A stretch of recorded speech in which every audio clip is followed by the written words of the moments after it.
this depends on the education. Well, the whole thing. No, but in the end, this does. You can form this with no education. You can form this. No, not the way we're talking about forming it. You know, right. We're talking about forming it right. You know, it's not on the paper. We didn't write it on the paper. Form it right with no education. No. Let me give you an example. Jomo Kenyatta formed the excellent revolution with no education. And on the end thing, Jomo told the motherfucker, said, well, you know, you can educate hate the enemy, but I'm your brother. I'll help you lead the revolution. Now I'm more pressure. Another example, Papa Doc in Haiti. Papa Doc in Haiti hated everything white. Man, you couldn't put this white paper in front of Papa Doc's face, but he moved all the white people out and he took over and be oppressed. He did, causing no education. And the people that have been educated, they just said that we don't hate the motherfucking white people, we hate the oppressor, whether he be white, black, brown, or yellow. So we got to know the educational program to find out what is going to be in the finale. A lot of people, Jomo Kenyatta is called not a revolutionary, but an ex-revolutionary. So it's Papa Doc. They brought on a successful revolution. That thing in the Mao's was a bitch. Bantu freedom fighters, all that kind of action. What we're saying is the end. But you don't judge Castro now. You can't do it. Nobody in this room could judge whether Castro's going to be a revolutionary or not. You know what I mean? We're talking about things, you know what I mean, with China, the People's Republic, and even at the stage they're in now, talking about even going on further into a communistic state. That's what we're talking about. Those are revolutionary. So we got to understand here the educational program that you have to be able to figure out whether it will go on the right lines where the people will end up in a situation where they can be able to really control themselves. You understand what I'm saying? With no education, the people take this local foundation and start stealing money because they won't be really educated to why it's the people's thing anyway. You understand what I'm saying? With no education, you have neo-colonialism instead of colonialism, like you got in Africa now, like you got in Haiti. So what we're talking about is there has to be an educational program. That's very important. As a matter of fact, it's so important for us that a person has to go through 6 weeks of our political education before he can consider himself a member of the party, able to even run down ideology for the party. Why? Because if they don't have an education, then they're nowhere. You dig what I'm saying? They're nowhere because they don't even know why they're doing what they're doing. You might get people caught up in the emotionalist movement. You understand me? You might get them caught up in because they're poor and they want something.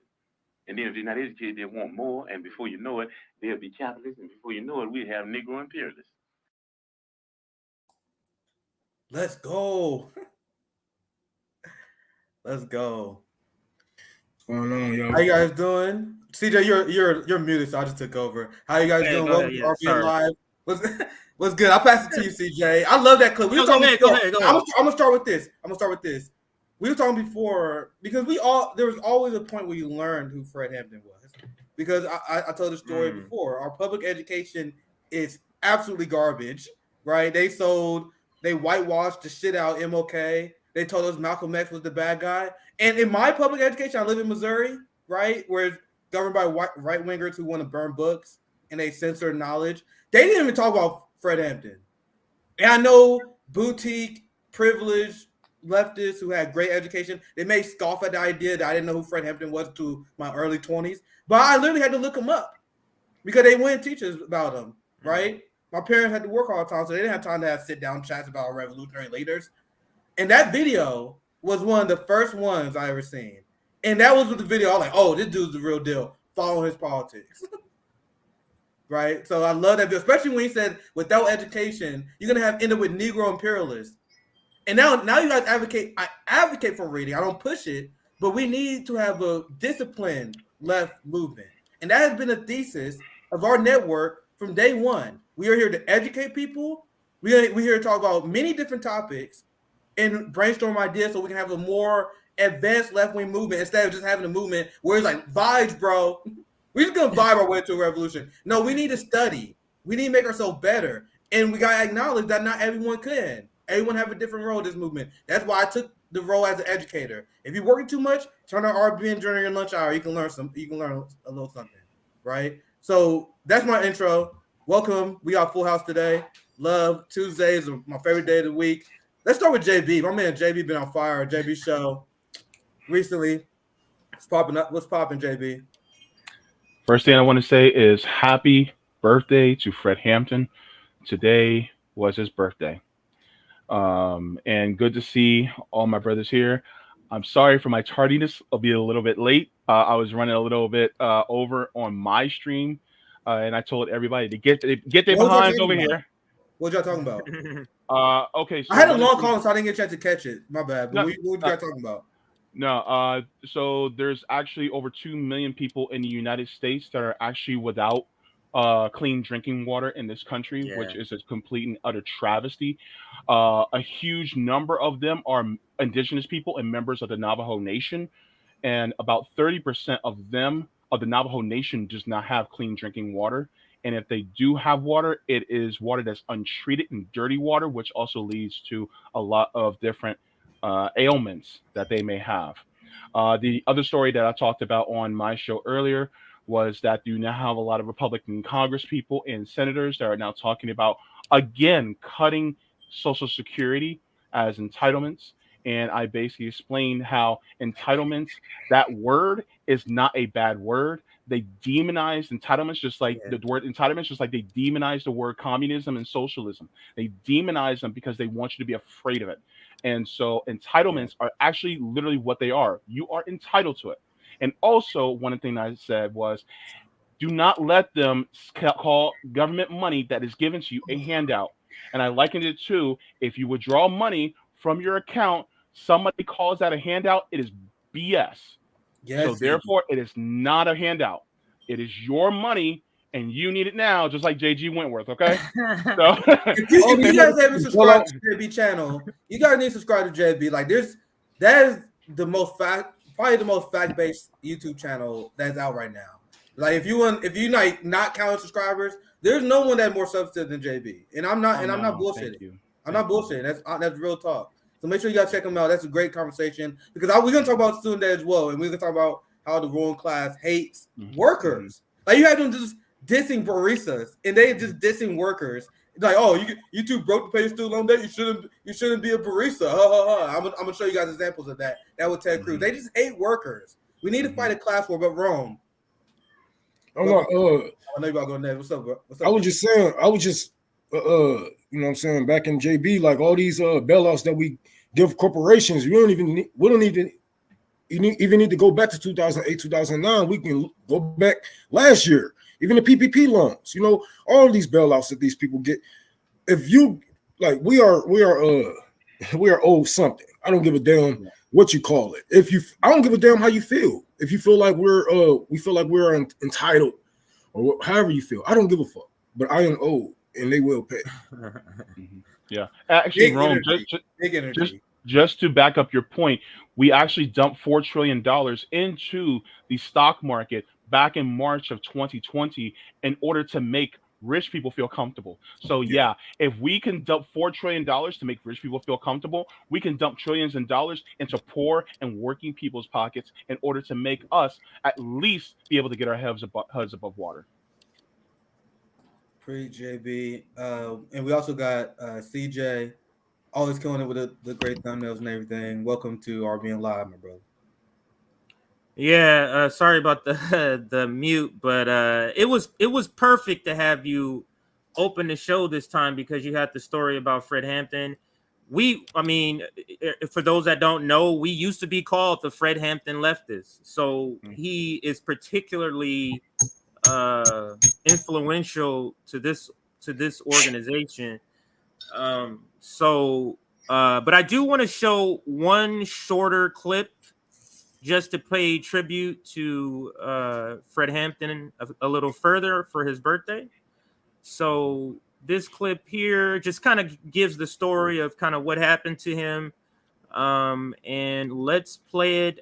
I don't think it has much sound, but I'll keep the sound on just in case it's music or something. But let's look and read, I guess. We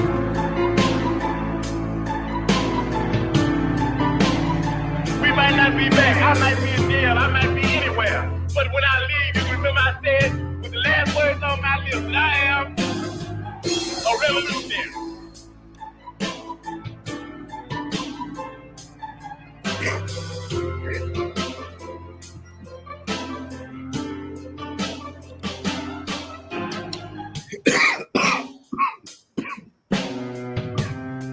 My recruitment by the FBI was very efficient.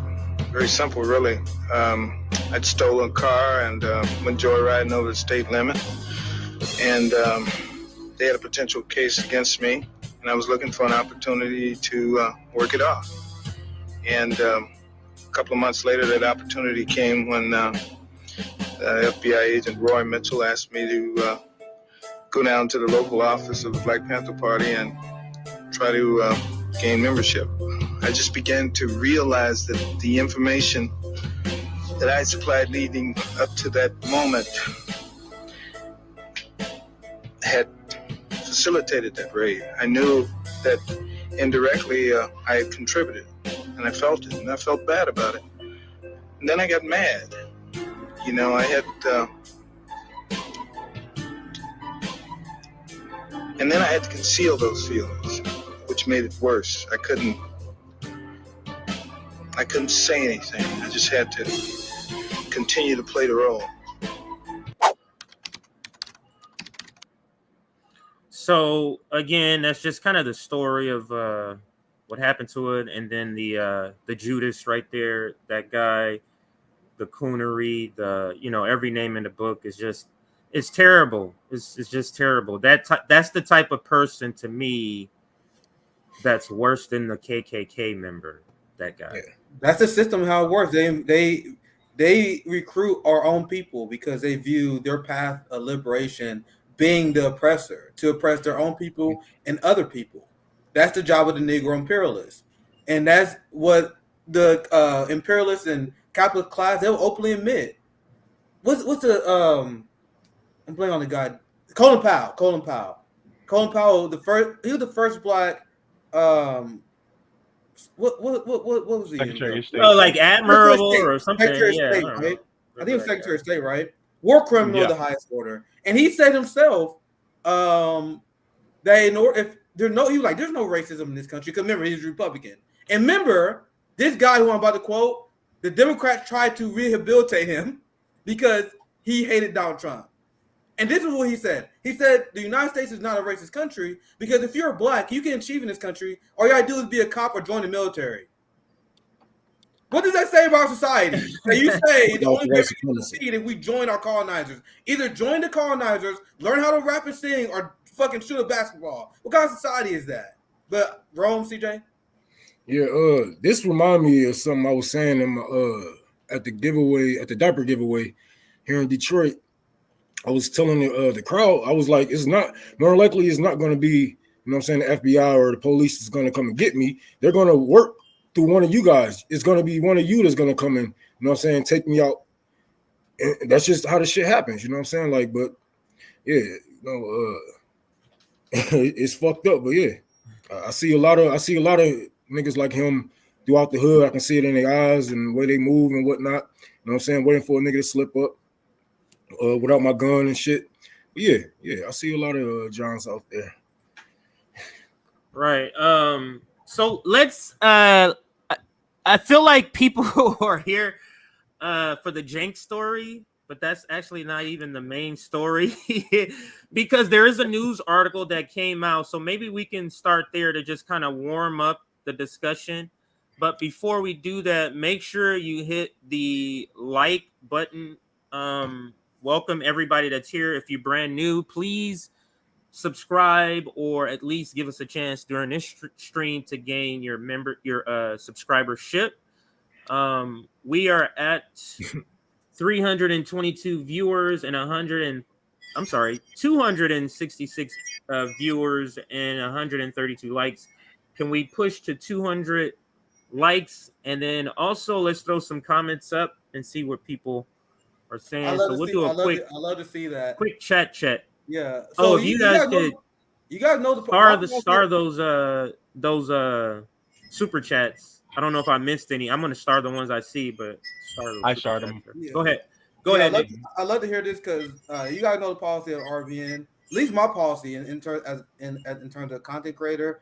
I focus on the class war, foreign policy, state violence. We do a lot of mutual aid education. And my thing is I talk about whatever I really feel like talking about, and then I just let the chips fall wherever they land. Every once in a while we do media critiques because this is barbershop talk. We just feel like talking shit sometimes. Then sometimes we feel like educating. I noticed that whenever we just talking shit about media personalities, they are the ones who get the most views instead of mutual aid and foreign policy. I once again, I don't care. I talk about whatever I want to. Let it just fall where it is. And I'm glad that person who commented on highlighted it, like, y'all actually looking forward to the Joe Stein and the Fred Hampton. That's the kind of. I'm sorry, I took it down already. I'm sorry, I didn't know you were. That's all good. It's all good. We all seen it. But go ahead, CJ. So my view on that is this, because we get the super ideology people. Why are you guys always talking about Jane? Why are you? It's like, this is how I look at it, and this is what I was talking to behind the scenes with Black Power Media, is that RBN wants to be community and media and be strong in both, because you rarely see that. You only see people that's strong in community and they rarely don't do online shit, or they're online and they barely do. We want to be strong in both, but in order to convert people, you have to go to where they're at. Exactly. So if they're at the stories that are like Jank, that's the story to bring them in, and then you talk about other stuff. So we want to be we're not about electoral politics. Why do we talk about it? Because people are interested. It's in a way for you to come and listen to us. And then we could talk about how not to do that and do something else. You get what I'm saying? So we have to be in that place. Go ahead, JB. Well, I mean, to back up your point, you're talking about seasoning the collard greens, right? Yeah. Right. You're basically saying that you got the healthy stuff, maybe a little, small turkey leg in there, You got to put a little bit of salt, a little pepper, a little garlic, right? Just to make it more flavorful. So as people go, this is healthy, but it's also still tastes really good. So that's what we're doing. We're seasoning the collard greens, right? That's basically what you mean, right? What's the use of having a channel and, being a leftist if you can't accept critiques from the left? Like, I done seen people that I didn't even know had a fucking podcast critiquing us or saying shit about me. They feel like they're on my left. Hey, it is what it is. They still have to. They have the right to critique, and we have the right to do so also. Especially when some of these people are, making this their livelihood. They make money off of this. They deceive. And just make up some horrible stories during horrible times where we should be focusing on everybody coming together, building clubs, communes, et cetera. They got you guys yelling about how bad Jimmy Dore is, or, Jill Stein messed up for Hillary, or whatever the fuck it is, right? We don't need that type of shit in the air right now, right? So it's good to talk about these people. And we can pull some of their hopefully we can pull some of their crowd over to listen to a different perspective. We have. Things actually are, We did, and that's why a lot of people, they don't want to platform us, because we have done that. That's the only way we have grown. People say, "Oh, we found you because of this or that." This many appearance, and not because they just, "Oh man, I found your video randomly on YouTube." That never happens, because we shadow ban, right? But we can get to the first story, CJ, if you want. Let's do, I mean, I'm seeing a lot of TYT Jank comments. People really hate that guy. So let's start with that one. No, that's a good place to place, residual anger. If you have residual anger, that's a good place to place it. Just saying. So, but let's start with this article. This is from Real News, and this was surprising. Not surprising. I guess I could say it's surprising, because this is the first time I'm seeing a left organization outside of like really far. I see like not as far as us critiquing the Young Turks, and this is the first time that I'm seeing it. This is the article. Let me read a little bit, and then I'll get all of your comments. So the Real News Network. I'm chomping at the bit on this one, because Jane stepped in my territory. And real quick, I saw when this story first came out, and you guys know I was literally about to go live that fucking day. But then I saw Savvy. Savvy did a stream on her channel. And they're like, "Oh, yo, Savvy did a good job." But now I see everyone it's so obvious that they sold out. Now, even people who are just left of center, not far left of us, like you said, calling them out. But go ahead, CJ. No, that's perfect. So let me read a couple of sentences here, or paragraphs here. In recent weeks, nominally, I love this part. They're telling you nominally progressive media outlets. So just right in the first sentence, I'm like, wow, this is an accurate description of TYT. So let me read further. Nominally progressive media outlet, the Young Turks has tripled down on its fear-mongering crusade regarding crime and the purported evils of cash bail reform. Cenk Uygur and Anna Kasparian, co-hosts of TYT's flagship news program, have run multiple segments and engaged in dubious tweet battles focusing on the supposed out-of-control crime wave gripping blue states and on the failure of the left to grapple with this reality.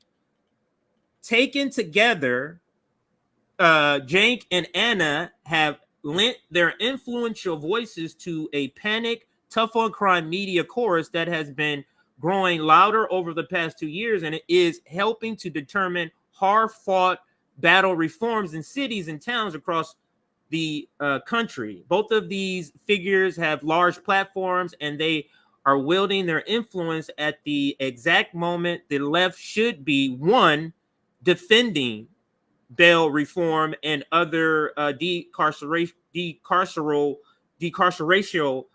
measures against a tidal wave of fear-mongering, and two, offering real solutions to the social problems caused by poverty, namely social supports in the form of universal program. I'll pause there for your comments. Let's go to you, Nick, since you were kind of already chomping at the bit. Far into the story. I get home here too, because there's so. Once again, I had the segment prepared. I told you I had internet issues, so I didn't have a chance to really do it. I was also going to talk about it with Misty, but we had to reschedule our so I didn't have a chance to really do it. But here it is. You have TYT proving everything we said about them correct. What do we have said, CJ? And then you have some people like, oh my God, you guys are left infighting. They are not leftists. They are using right-wing talking points to apologize for our incarceral state. Think about the argument they were using. Anna Karen is saying we need harsher laws on the book, because if we had harsher laws on the book, there would be less violent crimes. Guys, the United States incarcerates 25% of the world's prison population. We have the most tough on crime laws. A drug war. Broken windows policing. Has that stopped? Is that keeping you safe? Do you feel safe, Anna? How much more should we spend? So the implication that we should put more people in prison, that we should have tougher laws, and that's going to stop crime, that is historically false. But TYT knows that. What's curious to me, Nick, let me add this and I want you to comment on this too, and we can go to Rome and JB. But you remember in the Brianna interview when one of the subjects where he got really animated, of course it was Jimmy Dore, but the other subject was the insinuation that TYT has moved to the right or has moved. In the interview with George, why did he get so huffy and puffy about that? He's showing his ass. Go ahead, JB. It looks like he leaned in to say something. Yeah, I want to get JB. No, I was looking at Kit Cabello. He's also Kit Cabello's thing. Yeah. But man, I just found it curious that he was so animated about that part, and now we have this article kind of proving. Go ahead, proving what he's saying. Go ahead, whoever wants to go up. Oh, I was just putting this up because this is something I want to bring up later. And I would love to get you guys take on this. Where's Nina Turner on this? She's a fucking cop lover. Bro, why are you not calling out the police for them? Go ahead, Ron. We said fuck the police. She did it literally. So of course she's not going to fucking speak up on some shit like this. You know, and it makes sense if this is their message. This is the people that they roll with, and this, you know what I'm saying? Look at the people they got their money from. What kind of what kind of matches would $20 million? You know what I'm saying? If RBN was given $20 million, you think that we'd still be, you know what I'm saying? You think our handlers is saying the same shit, right? Come on. That's not being serious. That's not being serious. So the 20 million from Jeffrey has nothing to do with this. That's what Jake wants us to believe. They're not even independent anymore. They're corporate. Isn't that the definition of corporate? Is there some other definition other than that? So there's a part in Dirty Truths by Michael Parenti, and one of the things that he brought out about the media, especially corporate media, and a lot of times people think well, these people have been, brainwashed by the oligarchs to to perform a corporate narrative. When really, and the analysis of Parenti is actually very interesting, because what do they do? And I think Noam Chomsky touched on this too in Manufacturing Consent, is that they choose the people who already have that mindset in the first place. Yeah. And so then they will repeat the same propaganda that they want them to repeat. That being said, it begs the question, what in the hell did Jeffrey Katzenberg see in TYT in order to give them $20 million? Yeah, JB. Maybe, just maybe, he already saw that from the outset, and so therefore they were already there before he even gave them the money. And now those of us who woke up, we're now seeing that TYT has been there the entire time. We're just now more awakened to what they were doing. It's just like when you wake up and you're walking past and you see a hole in your wall, but you're not really paying attention until you had your coffee. And then when you're sitting there drinking your Folgers, you'll look at it, you're like, what the fuck? And you look at your kids, you're like, who put a hole in the wall? That's what happened. We drank our coffee, we woke up, we were like, holy snap, oh snap, TYT, they're liberals. But the thing is that they know it the entire time. So much so that Jeffrey Katzenberg knew that they were, and he was willing to give them $20 million. So that's where it came from. We just woke up. And yes, it goes to what I said, I think to you, Nick, or maybe damn, I can't remember which stream that was. Never mind. Go ahead, Rome. Go ahead. Can't remember because I got to reference the stream. I got to think of which one it was. But yeah, TYT, they're doing their job. They've been doing this for many months now. Look how they every time there's a Democrat running, they're going to play that, well, this is the lesser of two evils game. So yes, they saw something in them to want to give them $20 million because they see that they had a voice, and you can use these people, you can talk for these people, and you can get more people in the oligarch, in the military, the police, depending on who they talking to, because they definitely not talking to leftists now. Like if you call yourself a leftist watching TYT, like you can't be serious. Like, oh well, they're liberal minded. Liberal minded is a bad thing. That is a bad thing to be liberal minded. It's not good, especially to be a white liberal at that. Like that's horrible. Whatever the fuck they say they are, but let me read a little more for you to kind of comment on some more. I'm curious to hear what you have to say a little more deeper in the article. Taken together, Jank and Anna have I read that. I'm starting here. Let's begin with Jank and Anna's rant against homeless encampments in the summer of 2021, in which they called a police to clean up encampments in Los Angeles, lending support to an ordinance making its way through the city council at the time that aimed to outlaw sitting, loitering, or camping outdoors, and what activists say amounts to roughly 20% of the city. This ordinance has ceased since passed. I do believe there are progressives in places like California who have made terrible decisions. Anna says in the 2021 segment. You want to talk to the manager? One of those terrible decisions is essentially doing away with anti-camping laws, allowing people to camp out wherever they want, whenever they want. She then goes on to say, we have a homeless problem in California, and proceeds with a sneering tone to pin that problem on unhoused people refusing public housing because they don't want said housing, don't want to follow the rules in public housing, and would rather camp out. Anna Kasparian is an Eric Adams Democrat. Eric Adams is literally doing homeless sweeps. Anna Kasparian sees what Eric Adams is doing. He's like, let's bring that shit up to the West Coast. What the fuck? She's literally an Eric Adams Democrat, guys. This is literally the initiative. Eric Adams is waging war on the homeless in the subways, on the streets, stealing the materials. And it was like, hey, can we bring that ideology in LA. What a piece of shit. Holy fuck, Rome. Do you understand? Do you see how? Go ahead, Roman, and I'll go after you. Go ahead. I'm just saying, like, how is this a left-wing thing? You know, and blaming people, you know what I'm saying, for not wanting to follow. Hell no, I don't want to follow California rules. You know what California rules are? Some of them can't even smoke fucking tobacco and get fucking shelter. You understand me? So hell no. I can't. It's damn near impossible to get that housing. You know what I'm saying? Out there for these people. And man, that's irrelevant. To me, that's irrelevant. Telling you that these people are less than. You know what I'm saying? Like, fuck it. If they don't want what we're handing them, then fuck it. Throw them away. What the hell is wrong with this woman? Any of y'all watching this shit? This is what she because when they remember, I said this to you, Nick. I said when they say there's a homeless problem, you have to ask, what do you mean?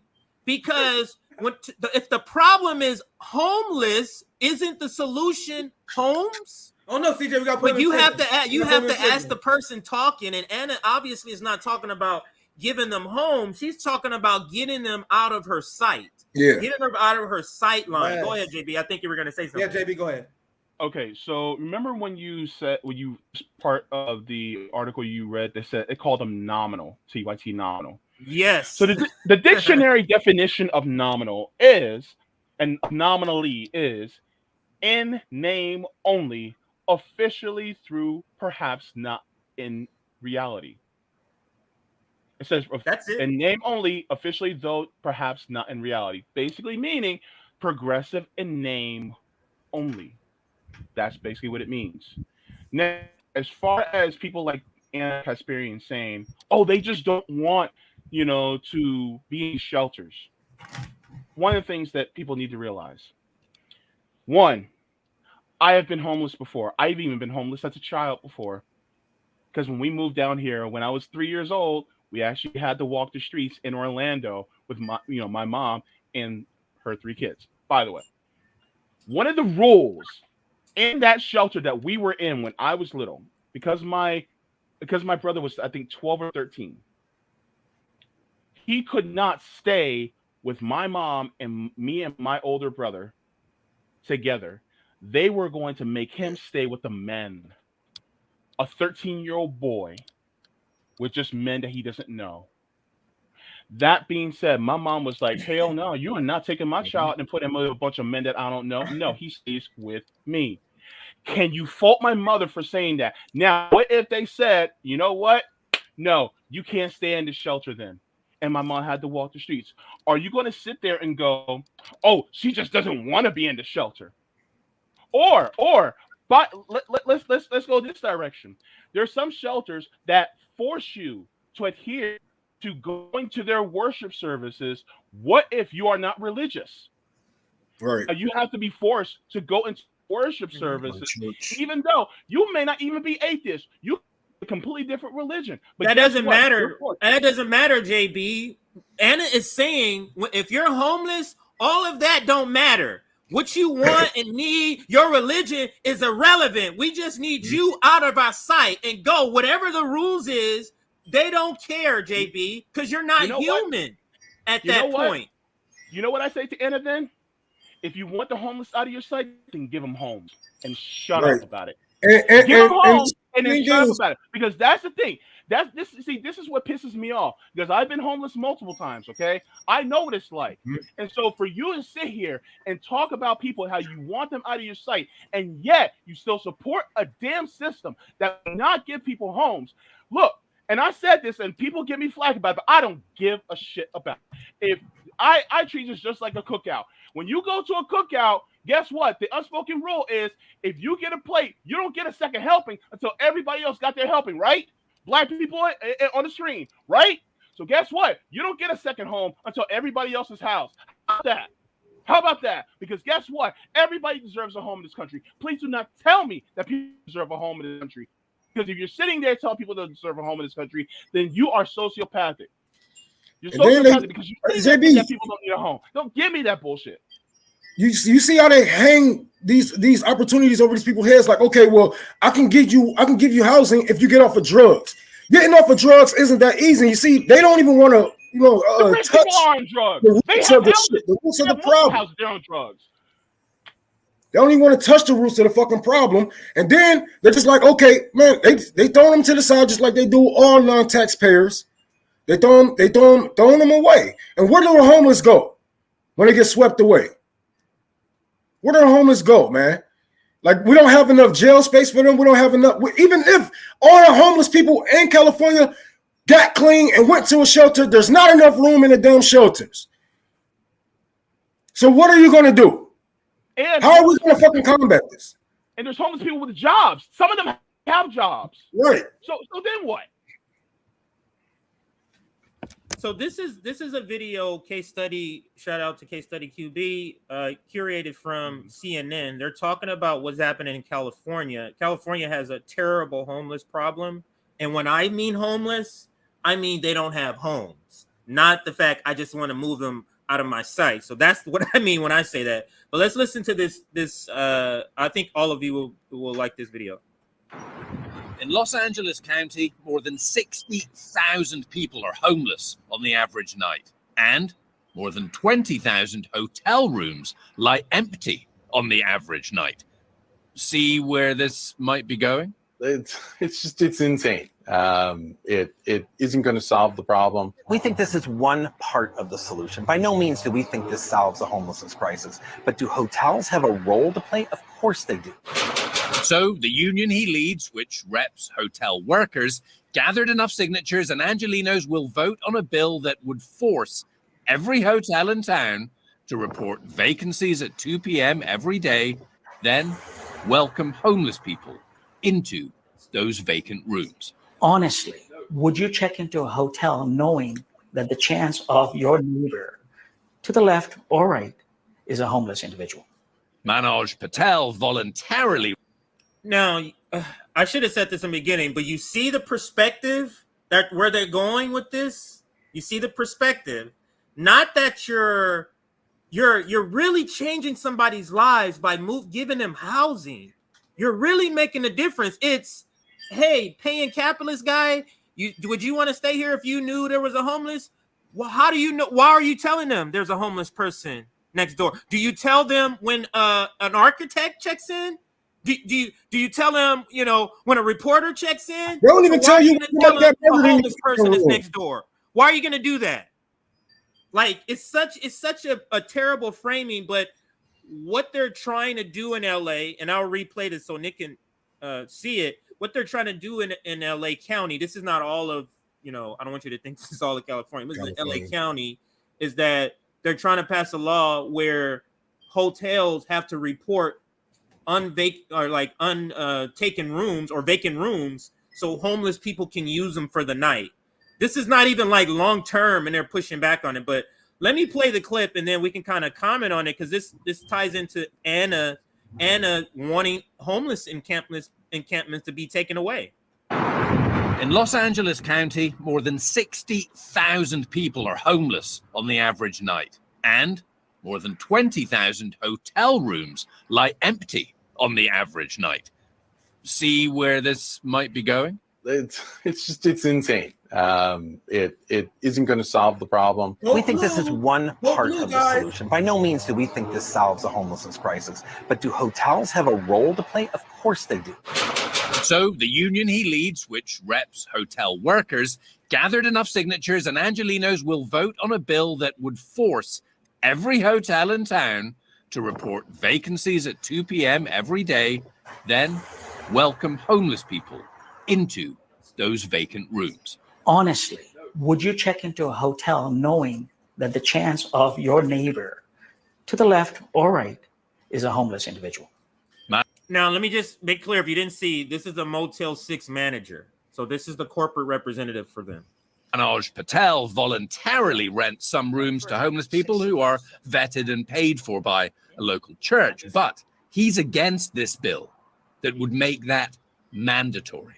We barely are surviving, number one. Number two, we have to think of the safety of our staff. And number three, we're not professionally or any otherwise equipped with any of the supporting mechanism that the homeless guest would require. Can I pause real quick? Services would be provided. You can get grants for the fucking government, bitch. Why are they interviewing a fucking landlord instead of a tenant? Asking some of these questions. Who gives a fuck what he thinks? Honestly. Yes. He was like, yo, there's this idea where we're gonna house homeless people in hotels. Let me get the opinion of a fucking landlord. Do you guys see the capitalist spin in the media that I can't unsee? That's why I had to pause. I keep it going. It's the same thing. It's the same thing they doing with the people quitting. The what is that? The Great Resignation. Yeah. They're going. People are quitting. Why are these workers quitting? Let's go ask the owners. What?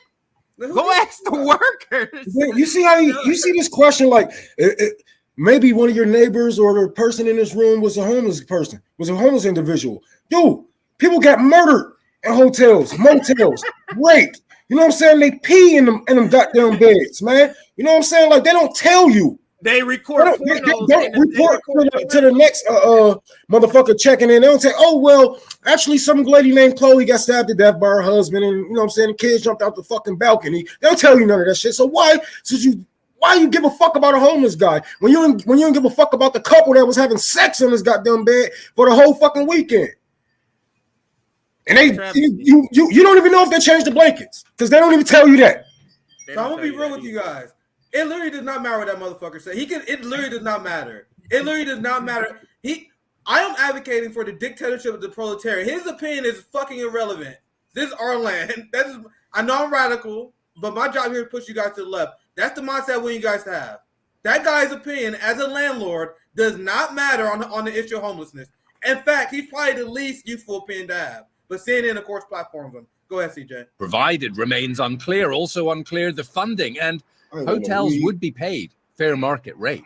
It's up to the city. I mean, they did it during Project Roomkey. The pandemic era program now winding down that inspired this bill by placing more than 10,000 people in hotels that volunteered. Sean Bigdelli among them. Well, first of all, it's a blessing. It's a great room. The technology is not up to par, but you know, what technologies do you have in a tent? This bill would also force developers to replace housing demolished to make way for new hotels and hotel permits. You notice how they say force? Just I can't unsee the stuff about. That's why I can't get through corporate news because just so much of the language is so carefully placed to push the audience to a direction. Permits would be introduced, as well as making every hotel from a Super 8 to the Biltmore accept homeless people as guests. I don't think that's a good idea. Why? Now, why does he have to include Biltmore like a top notch? It's to point to the audience the ridiculousness. A homeless person in the Biltmore? Yes, that's what you know. We mean a human. We mean a human in a human in a Biltmore. That's what we mean. It's terrible. But let's finish it. It's about a. This is why I love doing propaganda report with CJ.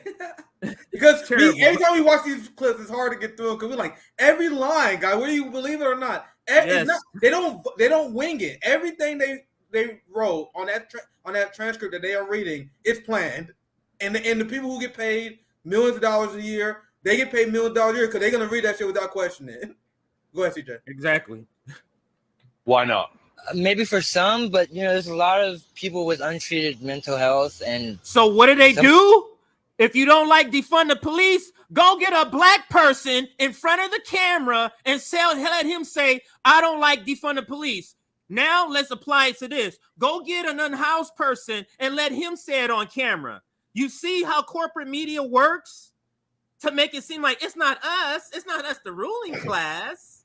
I wonder how many homeless people they went through to find this one motherfucker. Exactly. To hit some kind of agenda. Like they have an agenda to push, and they don't want you Americans getting any ideas of actually treating these people like human because they're like, look, they don't want to be treated like human. And what he's saying is true. A lot of these people do have mental illness. A lot of them probably are underrun and probably won't be looking for help. So let's just keep it on the streets. Let's just keep those people on the streets. You know how ridiculous. Let's keep the mentally ill on the streets, right? Yeah, you know how ridiculous y'all sound. You know how ridiculous y'all sound here. I got to chime in something and people usually don't think about this.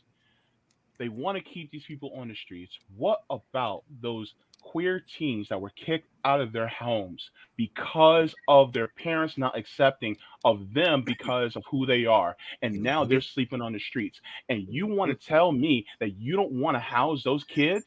And then under duress, because I do believe that sex work is working, we should support them, but going into sex work under duress because they really don't feel like they have a choice, and then they may end up having a drug addiction because they're trying to self-medicate because of the shit type of life that they have, and now you're looking down your nose at them, even though it is not their physical problem. It's not a personal problem. It's a systemic issue, and yet you're going to blame the individual because of something that the system did? Get the hell out of here, and do not come to me telling me, oh, well, we support LGBTQ when you literally have them homeless that are out in the streets. No. Take that. Look, take our alphabets out of your mouth, because you don't support us, because you still have us being homeless out there in the street, because some of our family won't accept us, and yet you still want us to keep being homeless out there in the streets. And then what happens to us? Some of us, we get picked up as sex traffickers, and then guess what? We end up dead in the corner. And then you say, oh, well, it's their own personal failing, when really it was the system that failed from the start. Like, get that out. TYT, shut the hell up, man. Yeah, let's see if we can get through it. Let's see if we can get through it. Sorry. Some people do some damage to these poor buildings, man. This happened in Manoj Patel's motel. And she marked all walls. Curtains she burnt. Thank God there was no fire. Even marked the ceiling. Opponents of housing the homeless in hotels fear this, and fear tourists could be put off from. Ain't nobody did this. I wouldn't want my kids around people that I'm not sure about. I wouldn't want to be in an elevator with somebody who's clearly having Jesus fucking Christ. Look at his title. We don't exactly. I was just going to point that out. I was trying to let it play. Yeah, that's exactly. Let's go back to his title. I don't have no President Valley Industry and Commerce Association. That's a hotel organization. And this isn't anything new, because Detroit actually does something like this for inmates or people that are under protective custody and whatnot. The hotels and the motels get grants. They get money from taking care of these people. So they just don't want to help the people. Like, they are going to get money from this. They are going to get money from them bodies, from housing. You know what they don't want? You know what they don't want? Is what he just said. They don't want to see people who are living in this bubble.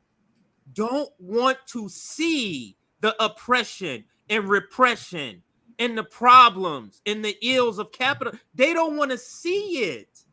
So it's not that if they could just magically go to the room without them seeing it, they wouldn't have a problem. They don't want to be in the elevators next to them, in the hallways. They want to live in this fantasy of capitalism, of the United States being this great. Everybody's prospering because they've eliminated mentally all the poor people.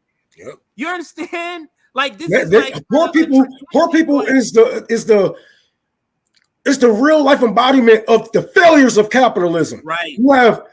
You have different homeless people from all over, right? All different type of backgrounds. We have people that was rich that's homeless now. You have people that was born homeless. You have people that was, you know what I'm saying, born into middle class, went homeless, whatever the fuck it is. Everybody that's homeless is the embodiment of and they don't want to see the failures of capitalism. It tells them that capitalism only helps a handful, like we have been trying to say this whole time. It only helps a handful of people get up and stay up because they keep us down and they walk all over us like they're doing the homeless now. Exactly, Jonas. Out of sight, out of mind. That is the thing that they always put forth. Because guess what? If they don't see you, then you don't exist. And that's exactly what they do. They don't want to see you. It's exactly the same reason that they have for wanting to have private schools and sending their little rich kids to private schools. Because they don't want little kids to be associated with other poor people, so that your kids get radicalized and go, wait a minute, my best friend is poor. Why are they poor? That shouldn't happen. So guess what? They do it so that the kids don't see it. So then they're propagandized to think, oh, well, we're just, blessed to be where we're at. No, your parents were greedy. That's what happened. Now, I did not know that this clip was in here. So let's look. It looks like they do have the actual clip. So let's watch. Oops. Let's watch the actual clip. Let's see how this goes. Let's watch the actual clip here. Click on it. I do think that there are progressives.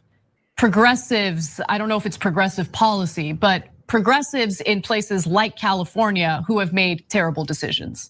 And so one of those terrible decisions is essentially doing away with anti-camping laws, right? Allowing people to camp out wherever they want, whenever they want. And if, like, we have a homeless problem in California, we have it all throughout the country, but it's particularly bad in California. And so the argument is, well, if there isn't public housing available for people, they should be allowed to camp out. Okay, but there's also a problem right now where there is public housing available and individuals will say, no, I don't want to take it. I don't want to follow the rules in the public housing. And so as a result, I would rather camp out. Progressive lawmakers are like, we should allow them to camp out. And you know what happens? Crime happens. Open air drug markets happen, and it's the truth. These are the facts of the matter. In fact, it was addressed in this Daily Beast article, and honestly, it was cathartic to read it because everyone denies that this is happening. Beast. The Daily Beast article was cathartic for her. Go ahead. Go ahead. Thank you, Tommy Loren. That was a great Tommy Loren impersonation. Well, she's the new dumb Barbie girl now. Like, this is literally the same thing Republicans say. Do you guys know historically crime has gone down over the trends? Anna Kasparian is so dumb. She reads Fox News headlines about the crime rate going up, and she's like, "Oh my God, the progressives have failed." What? This is insane. We have debunked every single one of these fear-mongering crime bullshit headlines. For one, ask this question: What do you define as a crime? For one, thank you. This is how far away from decolonization Anna's mind is. She don't even think about that question. You have the cops killing our people. You have Wall Street illegally foreclosing on people's homes, which created the homeless crisis. But she's talking about crimes of the proletariat? Get the fuck out of here. But I know you guys want to. She's talking about like vandalism. She's talking about like vandalism. She's talking about like somebody peeing in the corner. That type of crime of aesthetics. The crime of the ruling class. Crimes of aesthetics. Because what jaywalk? Well, they got a whole bunch of homeless people for jaywalking, and what they don't speak camping here and there. Those stats go. It goes in their books, and then they say, "Oh, crime is up. People not wearing their seatbelt at a high rate. That's a crime." What the fuck do you mean by crime? Like, that's why I like that Nick said that. What do you define as a fucking crime? Right? Well, we do, bro. Because if the homeless people really wanted to fucking start some shit, it's more than them. It's more enough of them to take over California. It's more enough of them to just snatch you guys out of your Lamborghinis.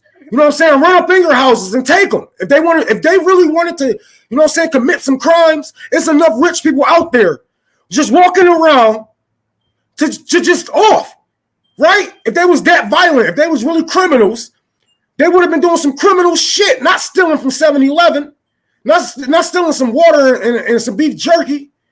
That's a fucking crime, right? Oops, I guess crime is no. Crime against capitalism is the crimes that they're talking about. Go ahead, JB. Anna Kasparian has failed to ask, why do we have crime? Yeah, what is a crime? There are two different crimes that you see. The first one is crime of desperation, and the second is crime of opportunity. Why do people commit these crimes? Because they are desperate and they lack opportunity. If you solve the crime issue at its source, then you solve the crime issue, period. You see, here's the thing that I don't think that Anna Kasparian really gets. Is that the public housing issue, or even putting people in hotels and motels, that in itself is treating the symptom, not the cause.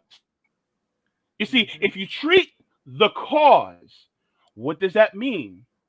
That's literally less money going into the coffers, into the pot of the rich, and it's actually going to the people.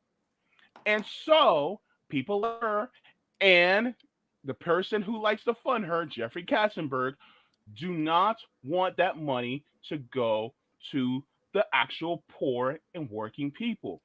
When that happens, when you actually start to provide for the poor and working people, then that means that that increases a station. That also lowers the diseases of despair, meaning that we can actually start thinking about other things outside of just trying to survive. Meaning that we can actually realize our own power and start to take it back and actually run the country and have a dictatorship of the proletariat. The problem is that they're using this to stifle us so that we don't do that. And so they rather treat the symptoms by arresting people who are homeless, by focusing on broken windows policing, by somebody just spraying some spray paint on the side of a building, somebody pissing on a wall because they don't have a home with a bathroom that they can use. So guess what? Then they focus on that. They focus on the sneezing and the coughing instead of actually treating the virus. And then, like, these people might as well just come out against black people in Chicago, right? Well, because this is the same fucking argument that we hear. Well, people in Chicago and Detroit is killing each other. Why? Why? Because of capitalism. And if you don't want them to kill you, like y'all, they be saying it like they don't want us killing each other, which I know is a fucking lie. But if you don't want us killing each other, then get rid of these fucking, get rid of the system. Help our people get the education they need. Help us get libraries, somewhere for the kids to go after school, so the streets won't be out there with the, you know what I'm saying? That with all the mean and bad things that you say is out there, the Crips, the Bloods, the folks, right? Give them something, give them opportunity. You can't just say, oh, well, these people are bad, they're killing each other. Why? Why are they doing this? How did it get so bad, right? And now we have to go back to the projects and Jim Crow eras and all of these things come into play. All of these things come into play. They might as well just come out against us and say, hey, we don't like you niggas either. And I think we should be tougher on black people in cities. Like, that's what TYT is presenting in a different way. That's what they're saying, actually. Let me read a little more and then we'll kind of bring this segment down. It lasted an hour. I don't know how much time y'all got, but I have enough time to cover all the stories regardless how long. So I have enough time. So I got time to check out. Yeah, if y'all got to check out, just check out. All right, so let me read a couple more, just this last part, and then we can move on. But for starters, the premise that the unhoused reject long-term safe and secure housing is absurd on its face. Right. Anna appears, like many in the right-wing media, to be conflating shelters with permanent housing. And that's exactly, I think somebody said that earlier or in a comment, like shelters is not permanent. Yet these are not at all the same thing. Shelters are often substandard, loaded with impossible navigated conditions for would-be occupants and rife with abuse. Moreover, the tone of the rant is gross, cruel, and without any context, moral or otherwise. This segment understandably led to a lot of backlash. In response, Anna has pivoted not to directly bashing homeless campers as such, but homing in on extreme cases of violence to achieve the same policy ends: the repeal of bail reform, the recall and removal of so-called progressive prosecutors and reformist district attorneys, and doubling down on giving police more money. I don't see how they're not. This is what I will speak to. This is what I'll say, and then I'll pass it to whoever else wants to comment. And I say this all the time to Nick. Like, at this point, like I don't get how you're still even considering TYT as a left brand. Like I don't get that anymore. Like it's just they're not that. They're just self describing.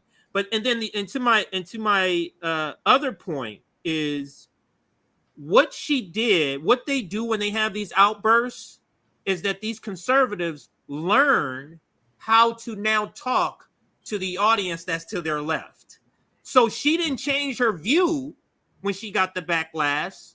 She just knew not to be so upfront about it, and now she just brings up the extreme cases to achieve the same thing. Bail reform, they don't want that because they want poor to be criminalized, being poor. And I'll pass it to the I'll say one thing. I'll pass it to Rome. I can't help but say it because it's just a one quick thought. I can't help it. Sorry. Anna, the same person who called Jimmy Dore a right winger. But you see how you see her opinion on criminal justice, and Anna Kasparian, and Sam Cedar. Remember Sam Cedar debate with Jackson Hinkle? He literally said, "I don't give a fuck about police getting funded more." So Sam Cedar and Anna Kasparian, Jimmy's two biggest critics, the two biggest gatekeepers who always call other people fake lefties. I'm sorry, I gotta say it. They are the ones who call Jimmy and Max Blumenthal and Breonna Joy Gray right wingers. Look at their rhetoric. That's my last thing I'm gonna say on that. Look at their record. Like everything they have done is for the duopoly. Everything they have done nothing for people but sheep herd. You know what I'm saying? And get a lot of people misled and hurt. You know what I'm saying? Like when we have platforms like this, when you have a voice as big as that, you know what I'm saying? You got money in a network. You got a big enough voice to get people help or get people killed. And a lot of the rhetoric haven't helped a lot of, like, it really basically kept a lot of people in place, man. Class loyal. She class loyal, guys. That's why I said at the beginning of the segment, she proved us right because we said at the very beginning, I don't see these people as allies because they are class loyal and they will always choose the side at the side establishment. JB, do you want to chime in? Last thoughts? I want to say this one last thing. It's like I said, the appeal is always optics, right? Especially with the Democratic Party. It's all about optics that we see, including to the system that we have. They don't want to see the homeless. They rather you be, disappeared, out of sight, out of mind. With that being said, in line with treating the symptom and not the cause, it's just like, and I think Rome even brought this up on Twitter before. Shout out to you, Rome, for that. People don't realize that there are some parents out there that their kids, they treat their kids with love and respect and dignity, and they're good kids, but fall on hard times, they become homeless. And then there gets to a point where the system will see that they're homeless and that they can't have a hard time finding a job. And guess what the system does? The system will take their kids away from them. And then the system will put their kids in the system, in the foster care system. And then guess what they do? Then they will put the kids with foster parents, and then they will take thousands of dollars and give money to the foster parents instead of giving it to the parents that were actually struggling with their kids in the first place. That is what you call treating the symptom and not the cause. And guess what? Now you have kids living with people who they don't know, maybe even subject to some abuse, and actually living with their parents that just fell on hard times. This is the exact same thing. They always want to treat the symptoms and never the cause, because treating the cause will actually cure it. Remember, when it comes to capitalist system, there's no money in curing. If they do it in the healthcare system, they do it in the housing system too. Well, so I think that's a good way to wrap this segment up. We have a good one next. Shouldn't be as long as this one, but I think it's good discussion because I hosted a call and there's a big debate that's going on in the national political discourse about student loans. Oh, and when I see this debate and when I see capitalists talk about this, it's clear that you got a bunch of class traders, class loyal, boutique capitalists who pretend they are speaking in the best interest of workers. Nick, can I say? Go ahead, Ron. Can I say one more thing about the? Yeah, go ahead. I just want to say something to you guys, an audience, whether you are our audience or theirs. So if you jumping over just to watch this, do not listen to people who live in gentrified neighborhoods. Don't listen to their opinions on homelessness, crime, any of that, right? Because they know what they are doing. They are literally helping displaced people. You know what I'm saying? So don't listen to these people who live in these neighborhoods, who help destroy livelihoods and cultures, right? Don't listen to these people. Don't take them serious. They are rich and out of touch, and their opinions should go real, because that's all I had to say. So this is don't forget Anna Kasparian not only got paid from Jeffrey, understand she was married to a MLB ball player. She's married to I think maybe she got a divorce, I don't know, but she was married to a baseball player. Okay? Wow. So I don't know if you knew that, but yeah, I found out in researching one of them, she is married to a ball player. I think maybe they got a divorce or something, or maybe they're not. I don't know. But yes, it's a baseball player she's married to. So, by the way, guys, this is the Joe Stein segment. We're going to get there. This is going to be a good conversation, though. So let's get back to the student loan conversation. We start the segment here. This is how the ruling class hate workers. And I had to call in, and I'm keep doing these call-ins. It was fun today. Today was super fun. You guys should check that out. Like, it was a blast. Savvy was there. Lucy was there. Bro, the whole squad was there today. Talk about how to talk to socialism to workers. But I also had a conversation about a few days ago about student debt relief and explain to these feeble-minded capitalists how their system does not make any sense. And I'm being very basic. I'm using very basic language so anyone can understand. So I'm going to repeat it again. And I was daring people, just like I did today, challenge me. I dare you. So let's go.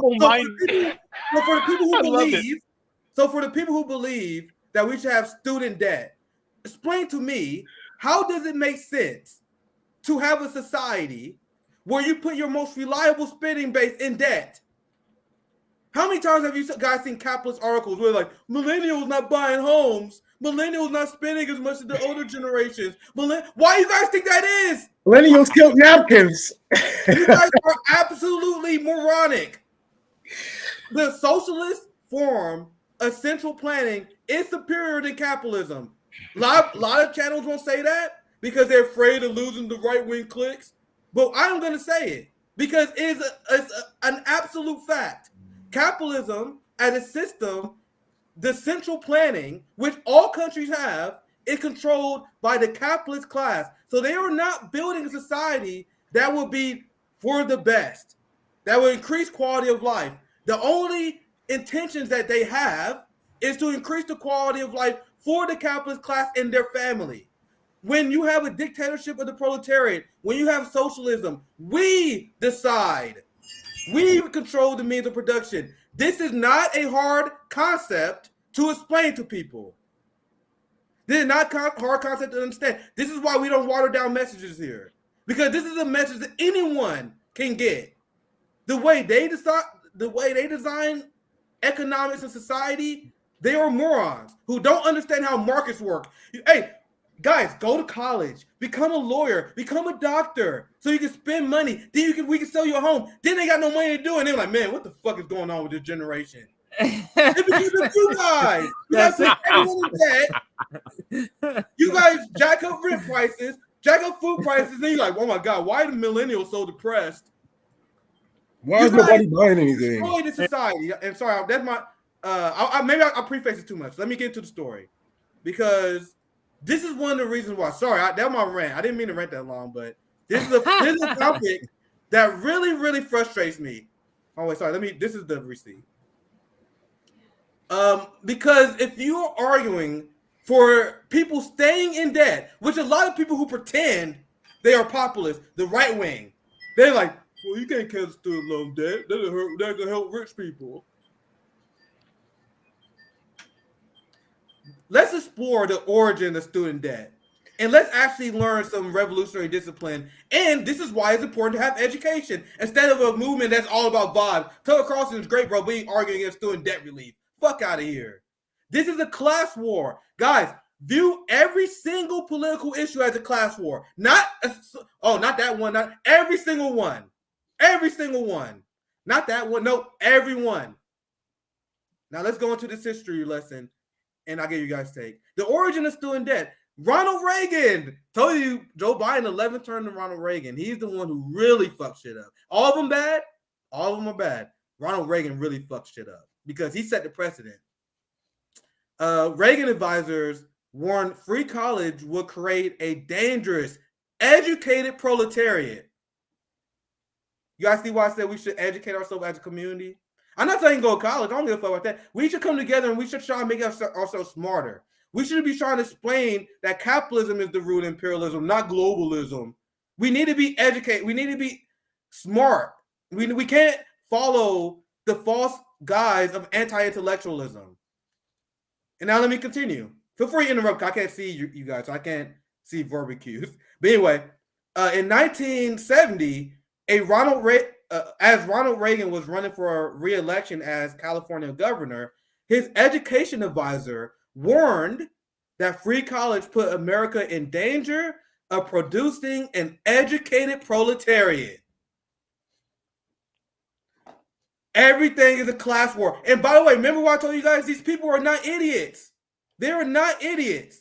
You guys think the capitalists don't know our terms? He said we can't have an educated proletariat because you know what that means, right?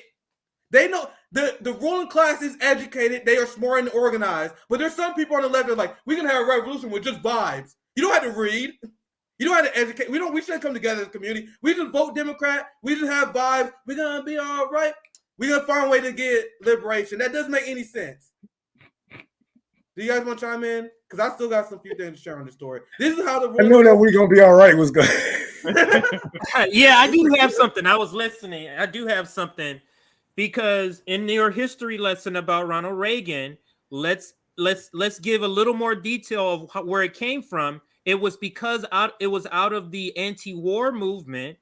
The anti-war movement had deep ties out of universities and colleges. So they said, oh, y'all want to protest the military? Well, fuck you motherfuckers. Then you're going to pay for school because we're not having you protest the military and get free school. And that's what this came out of. Exactly, CJ. Exactly.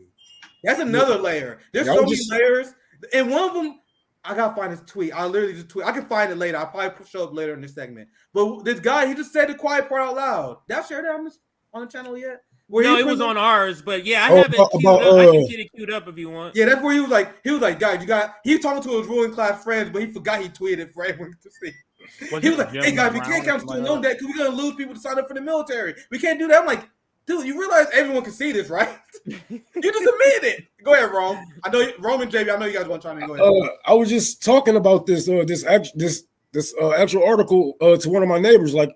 A handful of my neighbors is from the USSR, and you know what I'm saying, they always stop and talk sometimes. And she was talking about how they actually paid her to go to college, and she paid $10 for a semester. Like this is something that, right? Can you believe that? I'm like, but it makes. That's why I'm like, it makes no sense. Like Nick is saying, like, why would you leave your proletarian off to just die off like that? Like if you have undereducated people, then what's going to happen if the leaders die? What's going to happen if your administration just all get fucking monkeypox or some fucking shit that wipe out the whole motherfucker, right? You're going to need people smart enough to step up and take those positions of power. You know what I'm saying? Be ready to pass bills and, you know what I'm saying, negotiate with other countries. But the thing is, capitalism don't want you guys that smart because they're going to, you know, it doesn't take a rocket scientist to know that capitalism is some bullshit, right?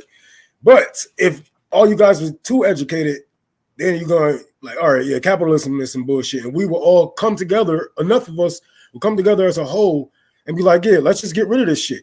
It would be, you know what I'm saying? Like good education. I ain't gonna say it can stop racism and shit like that, but it can teach a motherfucker, you know what I'm saying? Like, I'm pretty sure it won't be. And I always want to add this part too, because me and Rome talk about this a lot. I'm not, and the people who like that say you can't be a socialist if you don't read theory, I disagree with those people. It's our job as educators, if we have time to read that stuff, and then we educate the people in our community. Like some people may be street fighters, like they may be on the street forming militias. They may be just someone who's a worker who can contribute. I'm not saying everyone has to read theory, but we need some people who understand and have a strategy. It's an important part. If you don't have time for that, that's okay. But education and being a well-informed, educated proletariat is extremely important, and the capitalist class realized that. That's why Reagan advisor attacked the idea. Yeah. So I just want to say that part. Sorry, Ron. Go ahead. You can fucking. You don't have to necessarily read. I'm not the biggest reader. Y'all ain't never seen me read no damn books like JB on this bitch, right?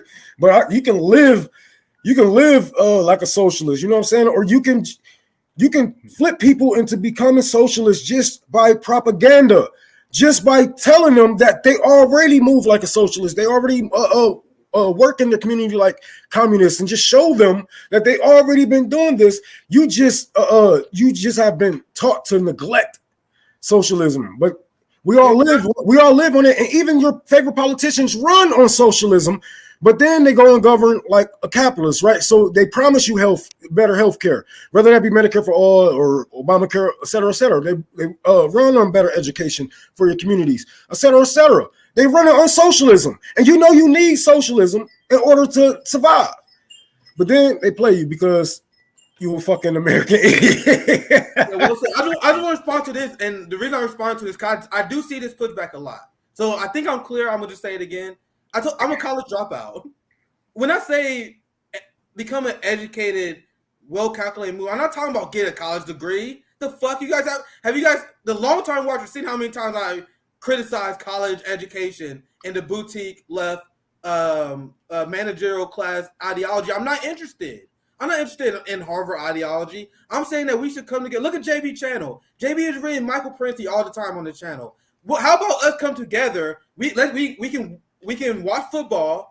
We can play video games. We can smoke some weed. But how about sometime we come together and let's talk about some ideas? Let's talk about becoming a smarter proletarian. I think we need that, and that's not mainstream education. Just to make that clear, right? Not ruling class indoctrination. Not ruling class indoctrination. Pushback, but I think I'll explain that right. But go ahead, CJ. Yeah, let me just play this clip from Jimmy Dore.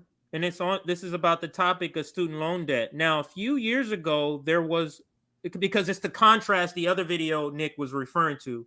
The current video that was recently on Twitter, I don't know if one of you could get it queued up or want to play it, where the guy is saying, oh, military recruitment, with this college loan being canceled, military recruitment is already suffering, right? Now, a few years ago, military recruitment was up. And let's find out how military recruitment was up, where it's connected to from the military times. Okay, this is them talking about it. Military times. How did the Army exceed its recruiting goals this year? I don't believe it. It was the student loan crisis, not the wars, service leaders say. So they get rid of the draft. This is genius. We get rid of the draft. Why do you get rid of the draft? Well, because if there's a draft, people will be aware of how many wars we're in, and they'll start protesting, and they'll have us end the war, and that's going to cause a war. So we get rid of the draft. What we do is we implement corporatism. We make it way too expensive to go to college. We have shitty jobs everywhere. And then what else are you going to do? You got to join the military. And that's exactly what that's what this says. This is caused by a student loan crisis. We made it so expensive for people to go to school in America that they have to first go kill people in other countries in order to be able to afford to have a life. This is where Terrence McKenna talks about how your culture is not your friend. Because your culture, when you're 18 years old, puts you in a uniform, gives you a gun, sends you to exotic places and tells you to kill the fucking people there. Culture is not your friend. This guy says, in case anyone is wondering why they don't want us to cancel student debt and have free college. That's why they don't want to cancel student debt. And that's why they don't want to have free college. Where else are we going to get our soldiers, baby? You got to have desperate people everywhere. You want to go to college? You want to have a life? Can't afford it, right? Go to the military. We'll help you afford it. And they don't even do that. Y'all niggas come home with PTSD on the side of the fucking road. Yeah. Homeless as fuck. Pasta is in this. If you watch the whole stream, Pasta is in this video, and he makes that same point. Nice. There's another clip I didn't put up, or maybe I'll put up later, where he's like, in the very next clip, he's like, yeah, and there's 22 suicides. People come home from PTSD, 22 a day. 22 people killing themselves. It's like, so it's not just the deaths overseas, it's the people that are coming home committing suicide. I don't think he says it here, but let's listen. There's 20 seconds left. Has helped Army leaders exceed recruiting goals this year. One of the national crises right now is student loans. So $31,000 is about the average, Musk said. You can get out of the Army after 4 years, 100% paid for state college anywhere in the United States. That's the selling tip. Hey, why don't we just offer people 100% paid college anywhere in the United States? Why don't we just offer people that? So I'll pass it back to you, Nick, to continue the story. But I just thought, like, wow, because I was looking for the video, the current one, and I happened to stumble upon this JB, you got the Jimmy tweet, Dore right? clip. Yeah, so JB, you got whoever the wants tweet, to put right? it up, yeah, you can put it up. Yeah. He kind of lagged a little bit, but I think he's there. Need people desperate enough to fight So, them. Dumb enough to every once in a while, the ruling class blue checks, they forget that other people can read their tweets. Like, these are the kind of things they talk about in their private clubs, guys. Yo, yeah, we need to come together as a coalition. We can't support student loan debt for to give this, because if we do, what does military recruitment go down? What if we had an educated proletariat that might unionize, that might start learning about the history of how markets actually work, unlike capitalists? Like, what if they start asking questions? Like, these are things they talk about behind the scenes, right? But then every once in a while, they be on Twitter, and you know they all follow each other, they all like each other's tweets, they all retweet each other. And I think Chris Hedges said it. Chris Hedges, maybe Max Blumenthal, but someone said it really well. When they said when you see these blue checks on Twitter, they essentially performing for each other. So when you see blue check liberals like, yeah, Trump need to be prosecuted, they performing for their team. When you see a right winger say Trump they didn't do anything wrong, abolish the FBI, because FBI going after Trump, they just performing for each other. They don't really care about you guys, and that's a pretty good theory. This is one of the tweets where Jim Bates forgot everyone can see this. And he got racial pretty bad. I got in there as well. He says student loan forgiveness undermines one of our military's greatest recruitment tools at a time of dangerously low enlistments. And I'm like, oh my God, he admitted it. JB, anyone want to chime in? So I just want to chime in on the part about not giving everyone free college. So, historically, we know, and all of us have these descendants.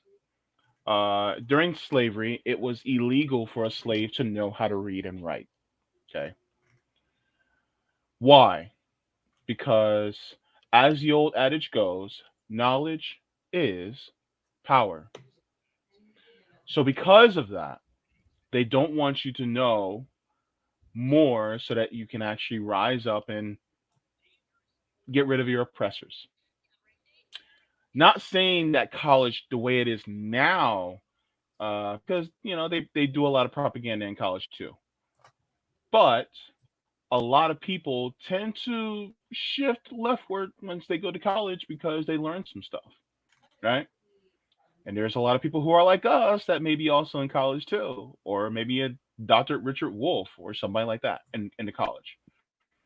So because of that, they do not want anybody else to enroll in college, because that means that if the proletariat is not as educated, then you won't push for anything to change. And then they make it seem like, well, you didn't get into college because of this systemic thing, which really may make it look like a moral failing. So therefore, it's all your fault you didn't get in, when really, systemically, then you should be able to go to college or a trade school. Or if you don't want to go to college at all, for that matter, okay, then you just be a worker of the proletariat and get a living wage. But they don't want you to do that. And so they use items like this in order to lure you in to be part of the military industrial complex so that you become cannon fodder. So even if you come out there without a physical scratch, you're damaged either mentally or emotionally or both. And even if you do not have either one and you come out, you still made hundreds of thousands, if not millions of dollars just by yourself for the military industrial complex. So they're making more money off of you. So that's basically how it works. Now, in those same words, I'm going to share this clip here. In those same words, I was surprised to hear even this. It's not like it's a Marxist pushback, or even a pushback, but it is actually said on camera where she's saying they want to make college just for the elites. Mm-hmm. There have been a lot of interesting and bizarre takes, but this one really stood out to me. Republican Congressman Jim Banks attempted to make a point, tweeting out, "Student loan forgiveness undermines one of our military's greatest recruitment tools at a time of dangerously low enlistments." But why you say that? I mean, I find that offensive, but isn't that also saying the quiet part out loud? Yeah, right. They want to hold college for the most elite in this country, right? They support gutting public education. These are the same people that don't support public pre-K, that want to privatize public education. They want to see that college also remains out of the hands and out of access for many Americans. This is one step forward to making sure that college is accessible for every single American that wants it. 60% of new jobs in this country require a college degree. We became a competitive economy when we decided to make public education kindergarten through high school, free and accessible for every single American. What a high school diploma was is now what a college degree is. It's about time we built an education system for higher education that was accessible for every single American. Now think about what she said. Yes, let me just add this part. Think about what she said. 60% of new jobs require a college degree. There's nowhere near 60% of people getting college degrees. So what are they saying? They're telling you without telling you. The good shit ain't for you. The good shit is not for you. You go over there and go work these low-paying jobs. They're telling you without telling you. Go ahead, Nick. That's such a good point. That's such a good point. This when we were talking about earlier regarding the poverty draft, and even they were like, and this I think this is an instance of the ruling class. Like, dude, why the fuck you said that out loud?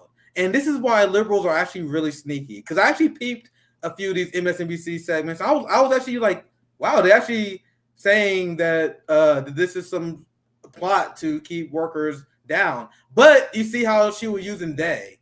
And I tell you guys, I can't help it. Like, I can't help but see what they're doing. And I got to explain it to you guys. They want to keep you in debt. Who created the student loan debt crisis?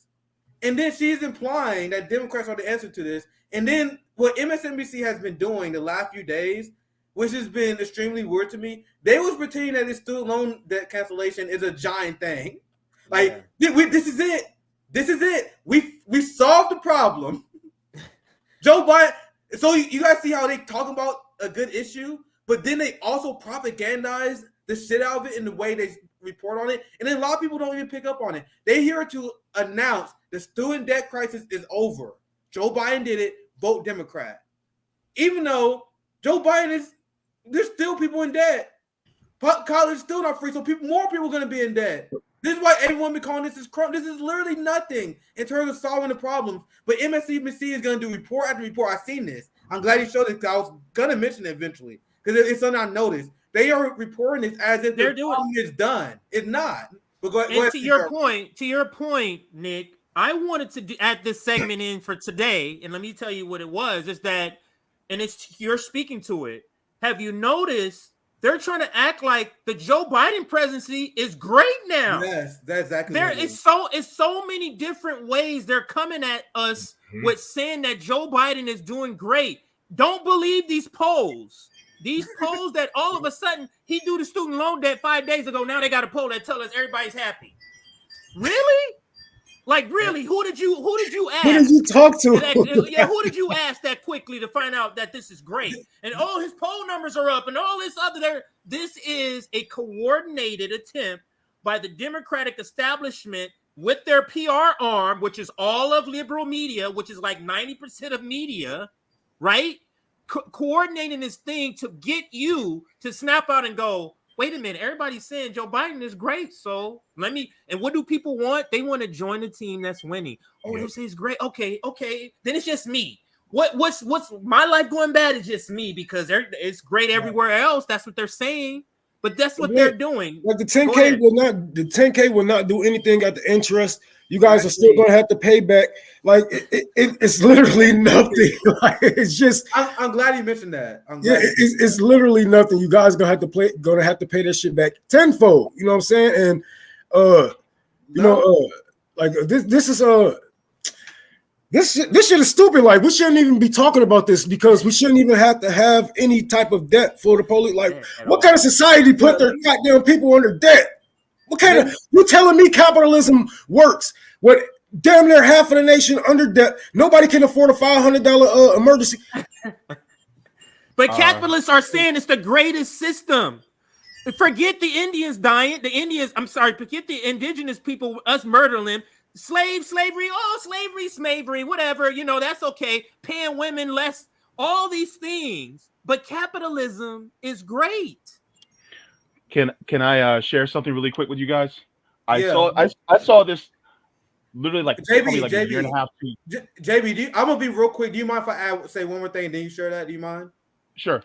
Because it's super related to what Rome just said. I'm gonna be real quick. I'll pass it back to you because I have to explain why we're being so hard on Biden, and I'm gonna explain why means-tested student debt cancellation literally defeats the purpose. I explained to you guys many times how if you cancel student debt, that will boost the economy because you free up workers and then they will shop. Canceling only 10K and then people still got large amounts of student loan debt. You literally did not accomplish the main benefit of canceling debt. Now, you guys realize in January, student loan debt payments continue. So what the fuck do you guys accomplish? Now people are going to end up paying more compound debt. So now they pretend that this was a victory. But if you still have student loan debt going on, you do not get the benefit of improving the economy. But go ahead, JB. Okay, so I want to share this. This is actually a video that was shared a while ago on TikTok, basically during the inception of TikTok. But I just want to share this because I saw it and I found it again, and I'm glad. You guys will get a kick out of this, by the way. I can't wait. I can't wait for your reaction to this video. It's going to be sweet. All right.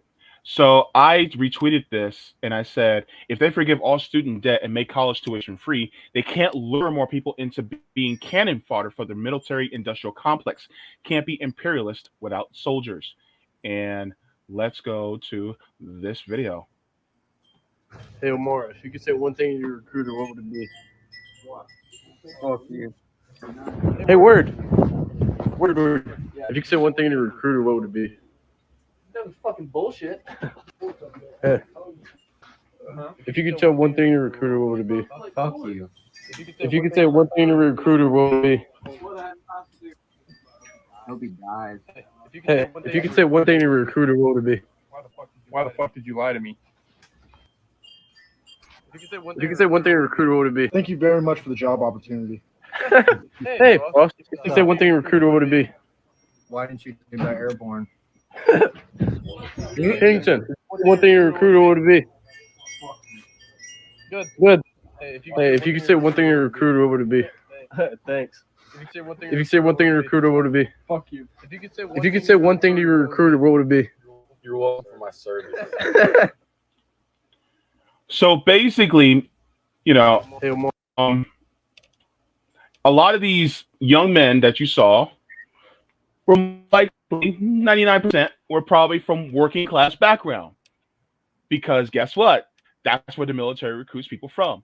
They probably were trying to get a college education. So then they do their 4 years, and guess what? Then they can finally get out.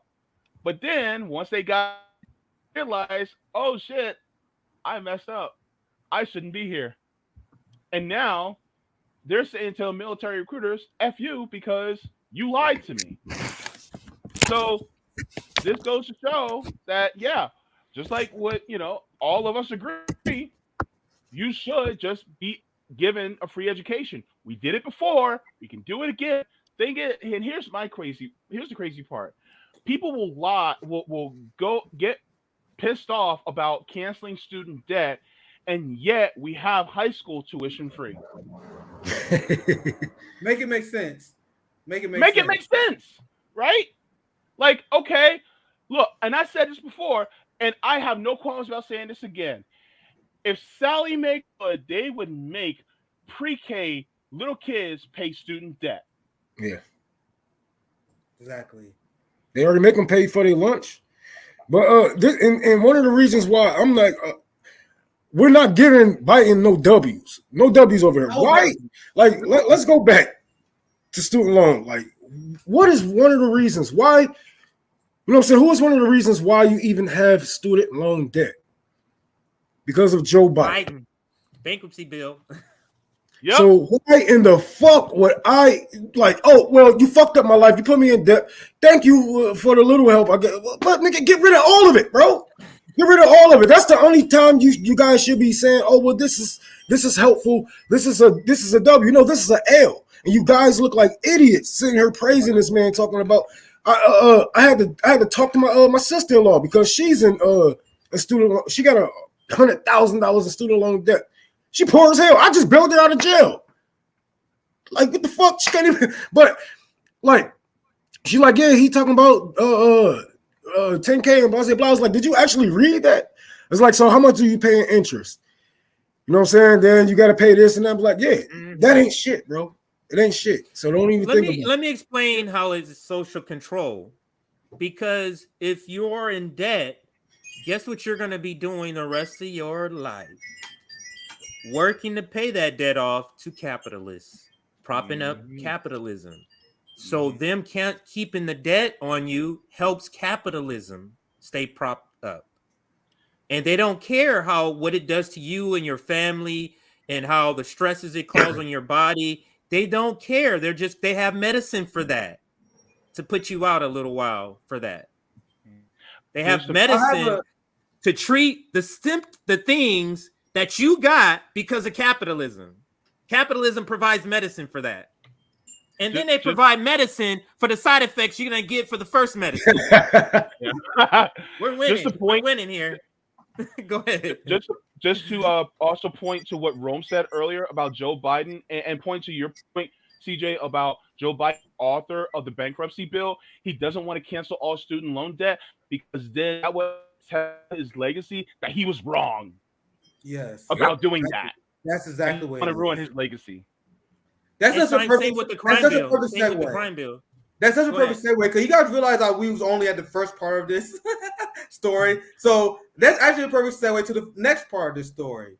Why Joe Biden? I love that Rome said Joe Biden get no W. The liberal class gets no W's.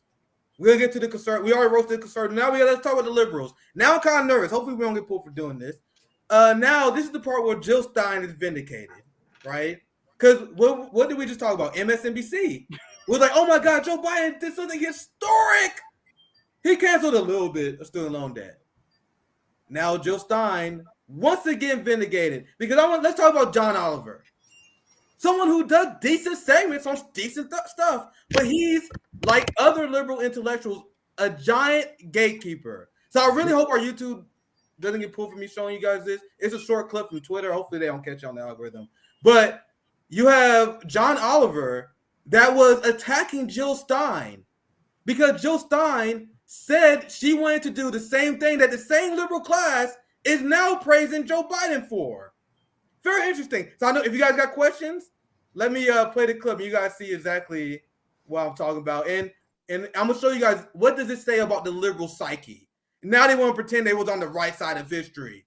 Let's play the video.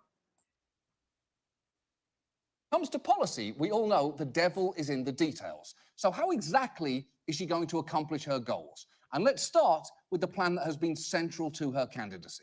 We're the one party that's actually calling for canceling student debt and bailing out a generation of young people like we bailed out the bankers on Wall Street. We can do that for this generation and unleash them to be the stimulus package of our dreams. Okay, hold on, because stimulus package of your dreams sounds like how Paul Krugman describes his penis. But she is right. Student debt is a massive $1.3 trillion problem. Cancelling it is Stein's flagship proposal. It is, to her, campaign what the border wall is to Donald Trump's. So you would assume that she has a well thought out, coherent plan. My campaign is the only one that will do for young people what our misleaders saw fit to do for Wall Street not that long ago. It was about $4 trillion in free money in the form of so-called quantitative easing, which is a magic trick that basically people don't need to understand any more about than that it is a magic trick. No, it isn't, though. Bruh, that's John Oliver attacking Jill Stein from the right. Now, there's a lot of breakdown. I know you guys got a lot to say. Let me start out with this, because there's so much to break down there. So much to break down. For one, you notice that Jill Stein was on CNN? They fucked up. Jill Stein at one point hit like 7% in the polls, which would have put her in the range where Green Party get federal funding. And when that happened, the liberal crowd melted down. I remember this as clear as day. So Jill Stein goes on CNN. Then they stopped doing stuff like that because you know she got applause. Yeah. When she said we should cancel student loan debt. The president just had the power to do that. And John Oliver was snickering at that because she was on CNN, got an applause. So then they sent their attack dog, John Oliver, that the person that people see. He seems like progressive, but these people ain't progressive. They're there to be the watchdog of the Overton window. I'm gonna read a tweet and I'll open it up to the panel because there's a lot to analyze here. And this is what Jill Stein vindicated for. And this is a great tweet. This guy right from the Jacobin, but props for this tweet. Branko said, here we see step one of a policy long, arduous journey to political common sense. CJ, the same thing but happened to defund the police right now. Radicals put it on the table. Only for sensible liberals would then gatekeep and explain, oh, this is a silly idea. Defund the police, silly idea. Back then, John Oliver, look at Joe Stein, look at this wacko calling for free student loan debt.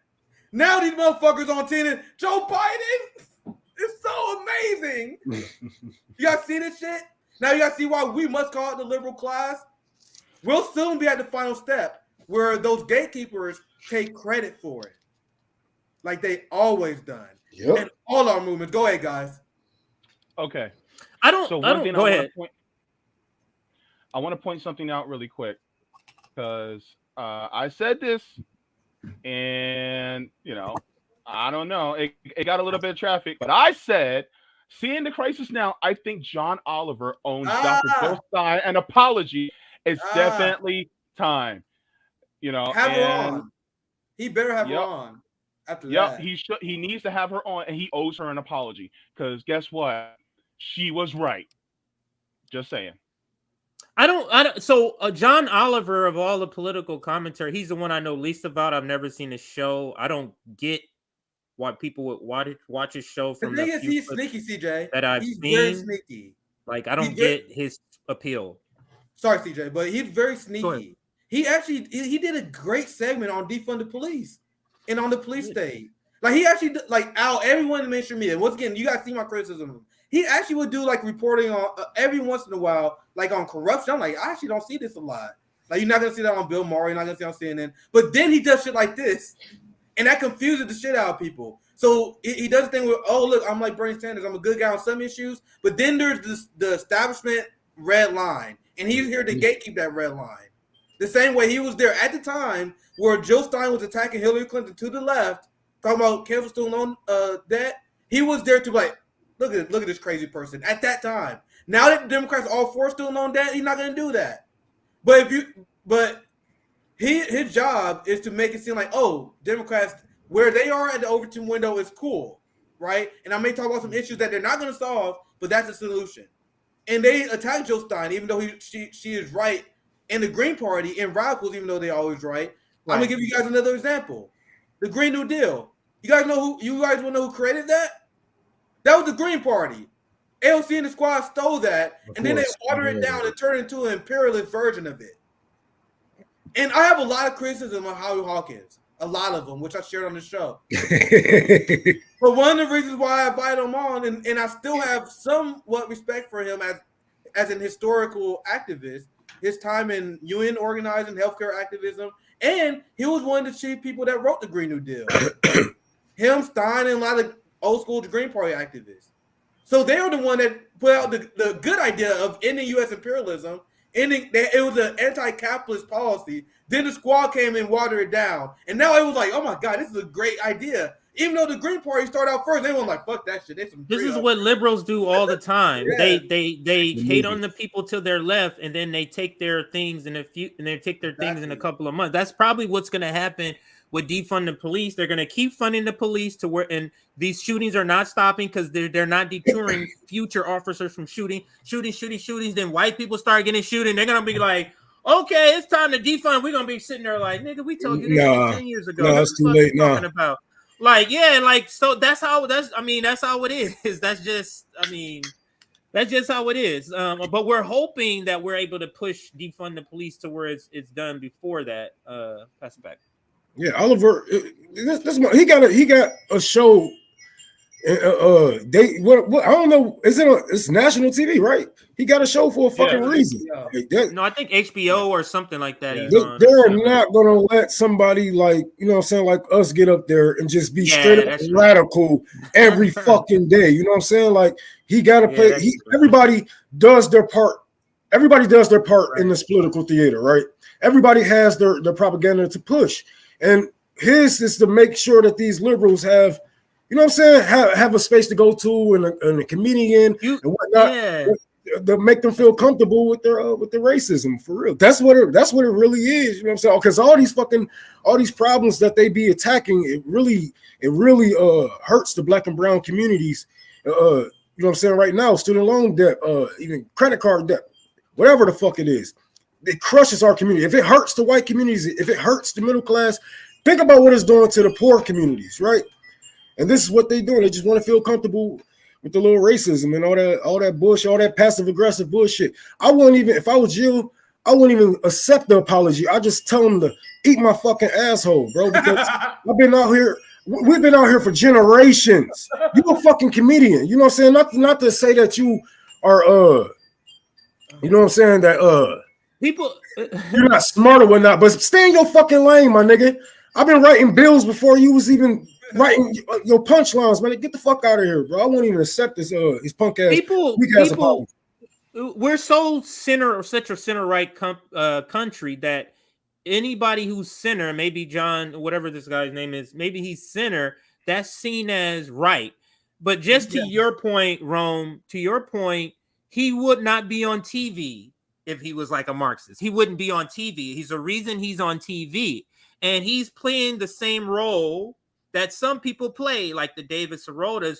You're playing a role where you have to pull in the non-establishment people. And the only way to do that is to be authentically correct on some issues. In his case, it sounds like in defund the police and some other people. So they're right?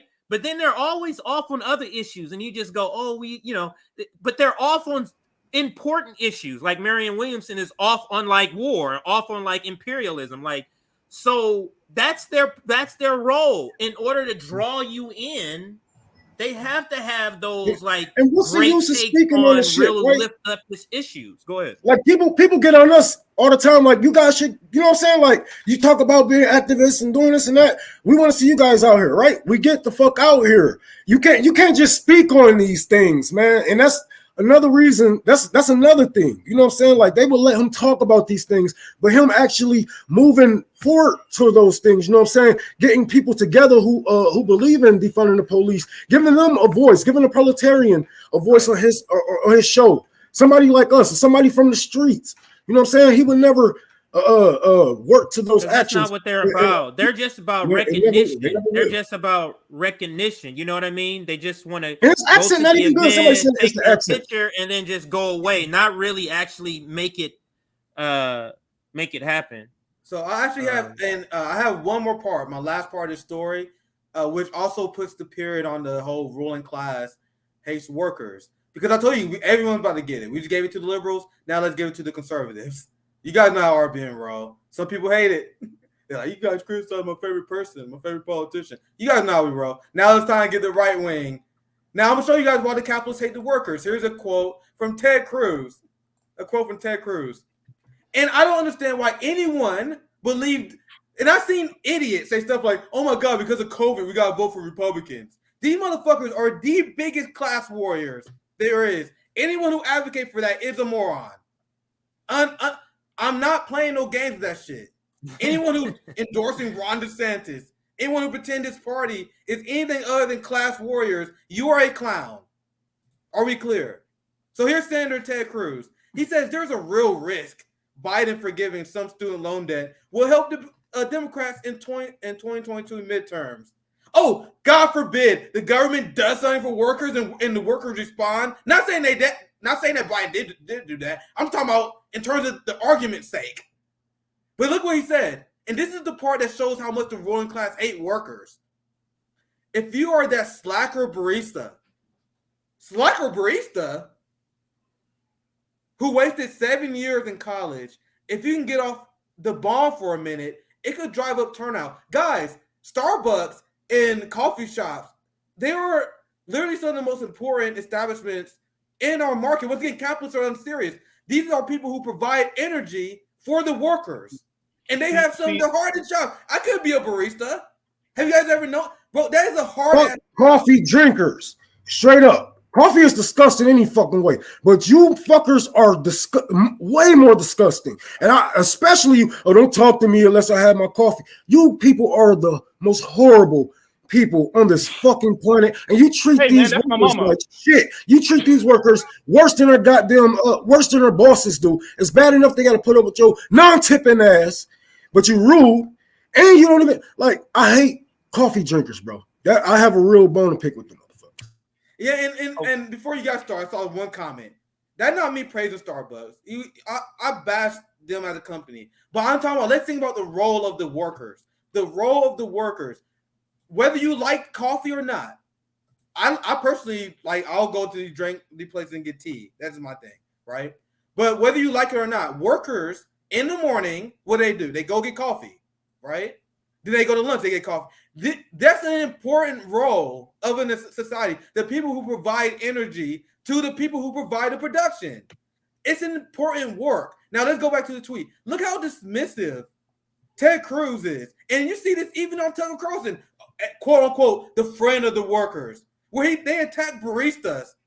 They attack these people who provide a valuable service. Do you guys understand the difference between Marxist thought and these lazy capitalists? These people will call baristas slackers, even though Ted Cruz wouldn't last as a barista for 1 fucking week.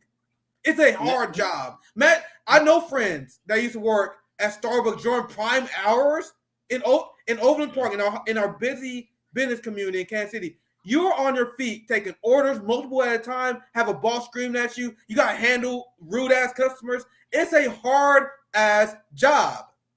Yeah. But look at how look at the language they use. I don't have to play the video. But look how much this is him arguing against students. He said these people should stay in debt because their job is meaningless. This is the ideology of capitalism, guys. Go ahead, whoever wants to.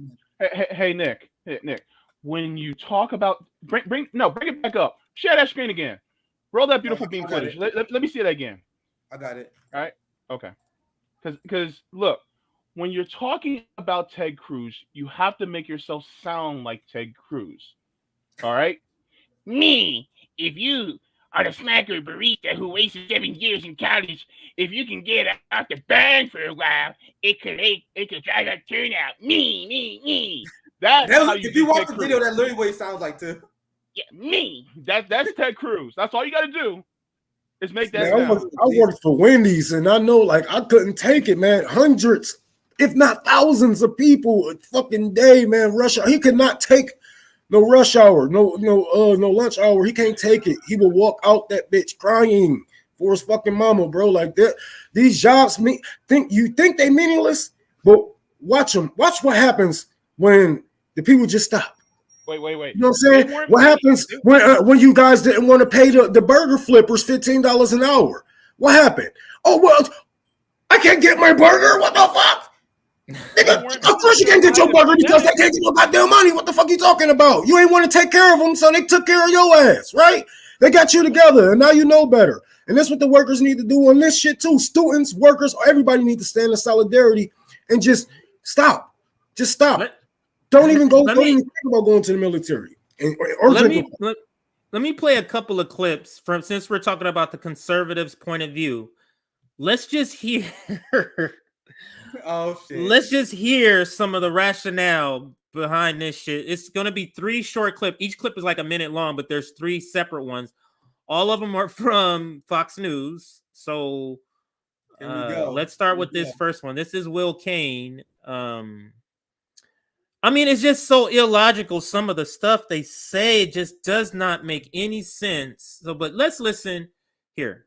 Nothing I just said should be read as someone who thinks that what's going on in college with cost, and by the way, the return on investment of a college degree is acceptable, that it's just, that it's appropriate market forces. It's most certainly not. And it's a basic law of economics that we should have understood by now. If the government subsidizes something and makes payment responsible for a third party, meaning the consumer and the seller aren't actually the true transaction there, you get rising costs. Healthcare, the exact same thing as college education. It's like education. Oh my God. So the appropriate, I've struggled with this, Sandra. What's the metaphor for forgiving college debt? This is where all of that is. Just listen to this part.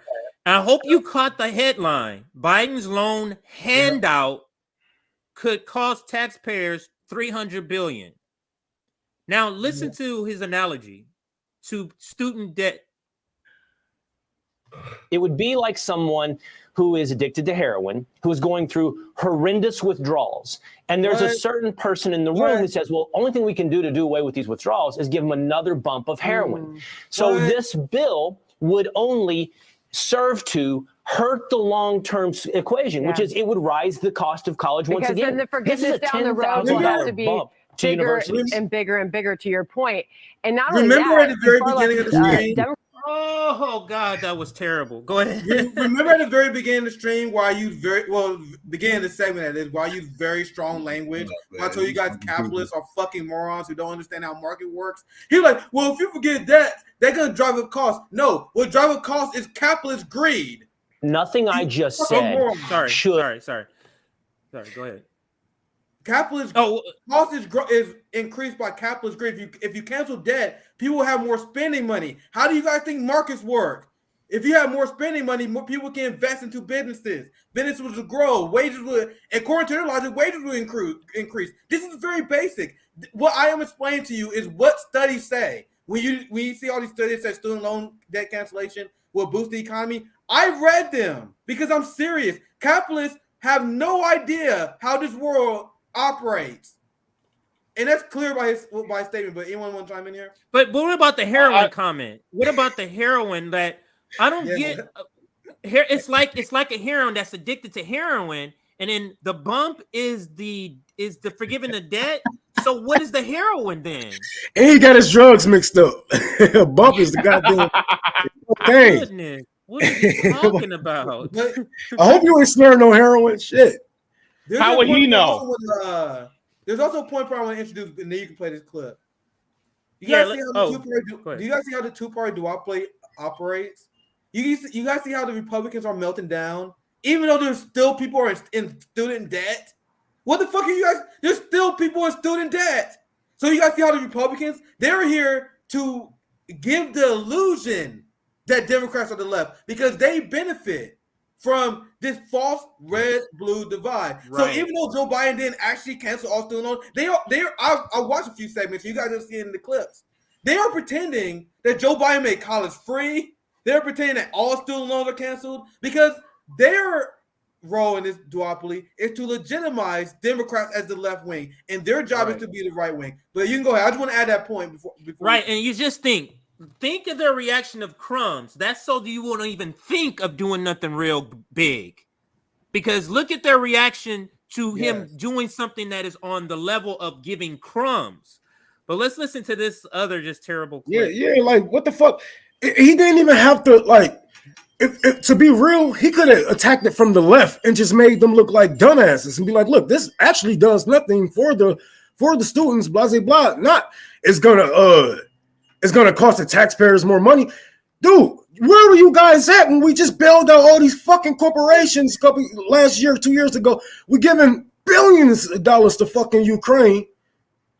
That doesn't raise up anything. We won't have to pay that shit back. Another 1.1 billion is being requested for Taiwan. I want to get to that story too a little bit later. Another 1.1 billion to Taiwan. But let's listen to this clip.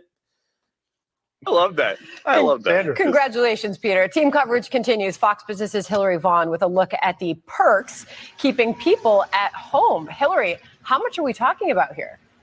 Sandra, it is a lot, and the president's decision to now pay off some people's college debt really is just So even though it says that here, because it's a long segment about college debt, and that's just another part of it. But if you see this bipartisan backlash to Biden student loan debt handout, you see how they're using this here.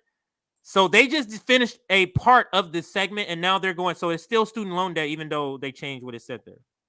I love that. I love that. Congratulations, Peter. Team coverage continues. Fox Business's Hillary Vaughn with a look at the perks keeping people at home. Hillary, how much are we talking about here?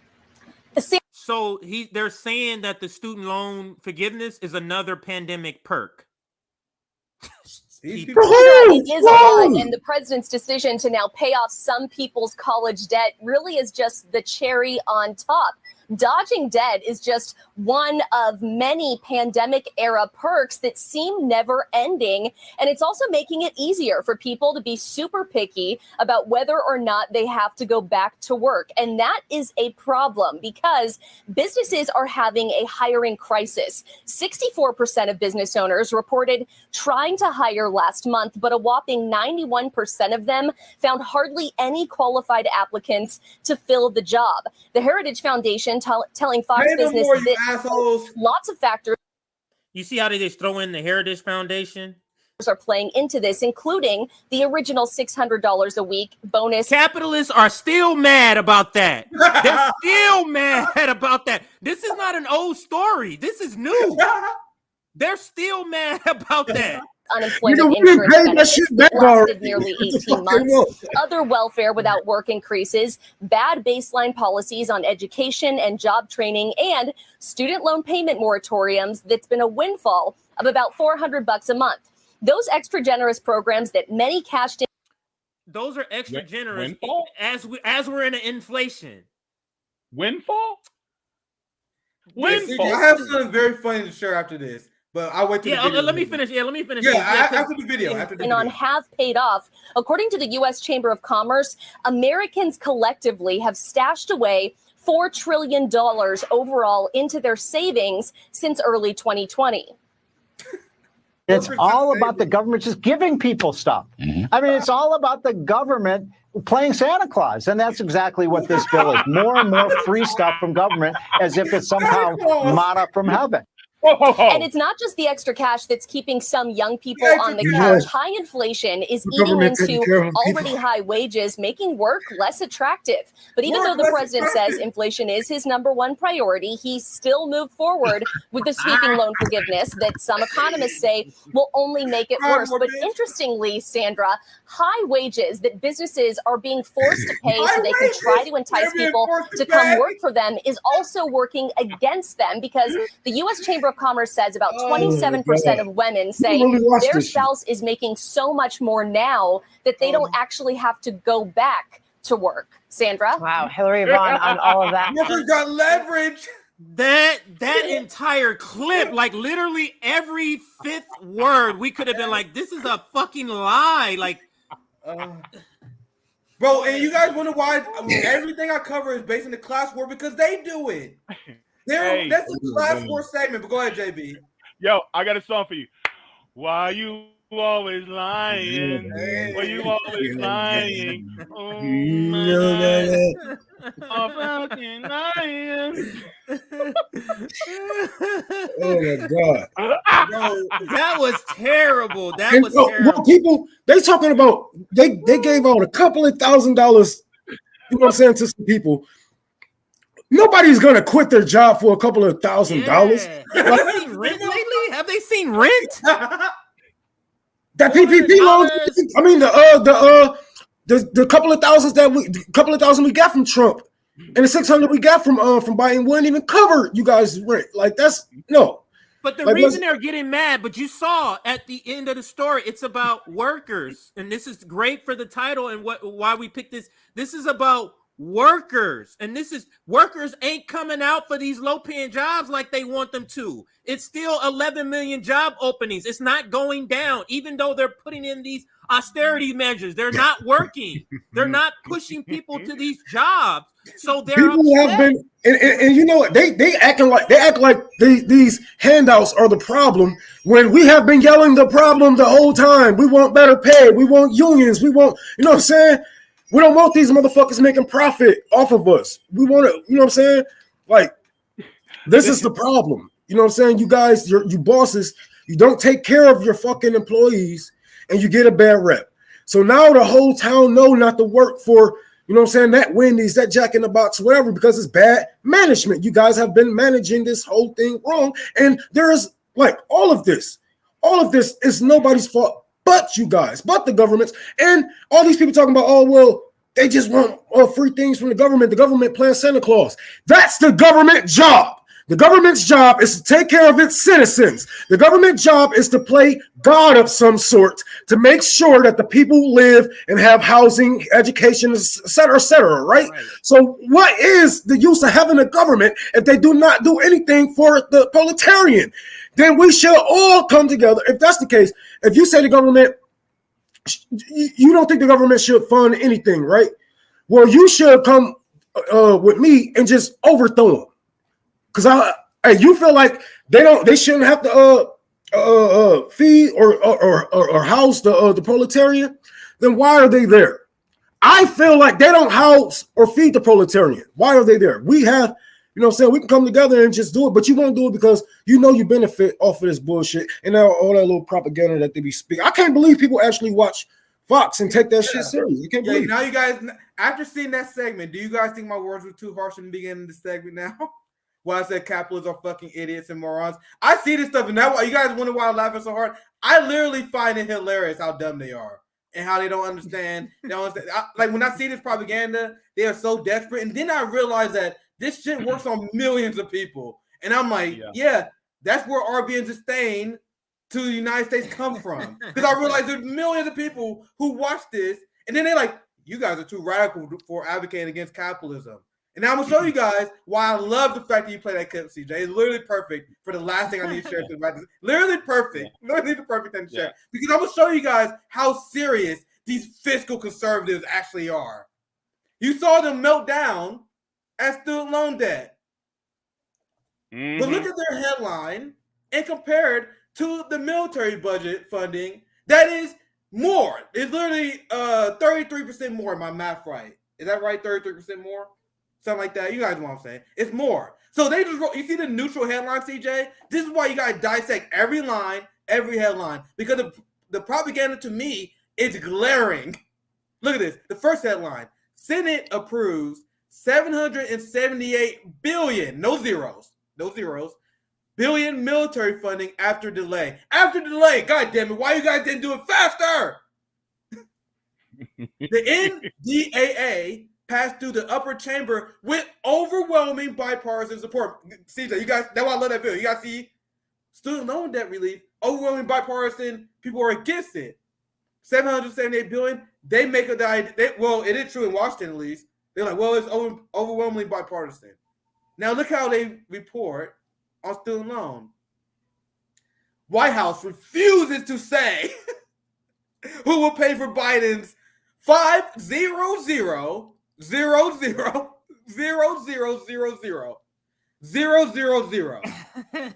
I'm saying, what is missing from the first headline? I'm asking you guys that question first. Zeros. It's so many things missing. So many things missing, though. Oh, if you guys don't know, or are you just watching this? You know, sorry, if you're just listening and not watching, that number is 500 billion. That is less than the number on top. That's called arithmetic, folks. But hey, the first headline: Senate approves $778 billion after delay. Day 5. White House refuses to say who will pay for Biden 500,000. Same thing with Ukraine. Go to the Ukraine headline. Do you ever see a Ukraine headline where they were like, Biden in the White House, they refuse to say how they're going to pay for 600,000,000,000,000,000. They never do that. Go ahead, guys. 0,000,000,000. That's a funny little wrap up. Any more comments on that segment? Yeah, I kind of want to do a quick rapid segment. It's going to be like real quick, like 5 minutes. But go ahead, JB. Yeah. Okay, so they're talking about Santa Claus, and they're talking about Santa Claus giving away all this stuff to people, especially regards to student loans. Here's Santa Claus. Santa Claus, in my eyes, were for the rich. Now, Santa Claus, who was it? It was George W. Bush when he actually made tax cuts for the rich. That was a Santa Claus for them. Also, Obama was a Santa Claus for them because he made the Bush tax cuts permanent. Then Trump was a Santa Claus for them. Why? Because Trump also made more tax cuts. That was a Santa Claus for them. Another Santa Claus for them, also Biden, because he's keeping the Trump tax cuts in place. Guess what? They're getting trillions of dollars in tax breaks as well as subsidies for their big corporations, and yet nobody wants to say a damn word about that. And yet, when you, it's like me giving some rich person $500 and being like, oh, well, that's cool, but then I give $5 to somebody that's poor and homeless. Oh my God, you just were Santa Claus to that homeless person. Come on, stop BSing, and stop falling for the propaganda on places like Fox News. It's not serious to me at all. All right, so let's see. They say riots will break out if Trump is prosecuted. So let's play the clip from Lindsey Graham. It's very short. It's like 15 seconds. Let's listen. Shit. If there's a prosecution of Donald Trump for mishandling classified information after the Clinton debacle, which you presided over and did a hell of a good job, there'll be riots in the streets. Now, I don't necessarily disagree with him per se, because maybe I'll be out in the streets rioting. You know what I will be saying? I'll be saying, you forgot Obama, you forgot Clinton. Come get these motherfuckers. That's what I'm going to be saying. So I'll be out in the streets rioting for that reason. So I just kind of want to get everybody's quick take on these motherfuckers ain't going to do shit. Do you think MAGA's going to be in the street rioting if Trump is prosecuted or arrested? That's the question to everybody. I personally think, Rome. Go ahead, Rome. I personally think maybe, but we don't have to worry about it because a president will never be prosecuted. We have explained this multiple times in this channel. That's a can of worms that they are not willing to open. They will play this political game. They're going to play their parts in this political theater, right? Oh, we're going to impeach Trump. They impeached him the day that he left, right? They're going after him and all this FBI bullshit. But we know damn well if we prosecute Trump, then we're going to have to prosecute the other war criminals too. And it doesn't works like that. The rich, the powerful doesn't get held accountable, right? They slap on the wrist fines and shit like that. They're trying to get their side ramped up for to go against Trump because he is probably going to go for another for election, and they're trying to make sure that the Democrats is lined up, ready to ramp up and say this guy's a criminal, he shouldn't be here, and blah blah blah. All you motherfucking guys are criminals, every last one of them, every last one. So it doesn't matter who said they're gonna riot. These motherfuckers ain't gonna do shit. They said the same. The liberals was saying that shit. If Trump was gonna win, if Trump win, we're gonna riot. Bitch, you ain't gonna do shit. The MAGAs ain't gonna do shit. Y'all ain't did shit when Trump they stole the election from Trump. We'll do something about it. We ran up in the fucking no, nigga. There ain't no riot. There ain't no riot. You know what I'm saying? That shit was controlled, and we know that the FBI had their hands in that shit. Bro, remember when the liberals said, if they repeal Roe v. Wade, we will riot? Yeah. What happened to that? If they replaced Ruben with a fucking conservative, they replaced Ruth with a conservative, we're gonna riot. We're gonna riot. Nothing. You're not gonna do nothing. You Americans are soft. You Americans are soft. You don't know the first thing it comes about rioting. It's not even in you. You guys are so propagandized. You thinking that Man, get the fuck out of here, man. And the That's reaction was to that, right? The reaction on liberal media, MSN.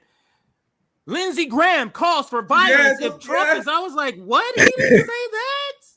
Whoa, y'all lying out there. Yeah, I saw that too. Lindsey Graham calls for violence, and I was like, that's not at all what he said. Have you seen it too, then, Nick? No, I was just repeating what you said. I saw some media reactions. They were like, Lindsey Graham co-signs on Trump violent mob. Yeah, just making up shit. All right, so we can go to the next quick story because these are just very, very quick stories, just getting your response on some videos. So I know we've already covered Crime Bill 2.0, which is the Safer American Plan. But I'm revisiting because she just made this comment either today or yesterday. So let's play this here.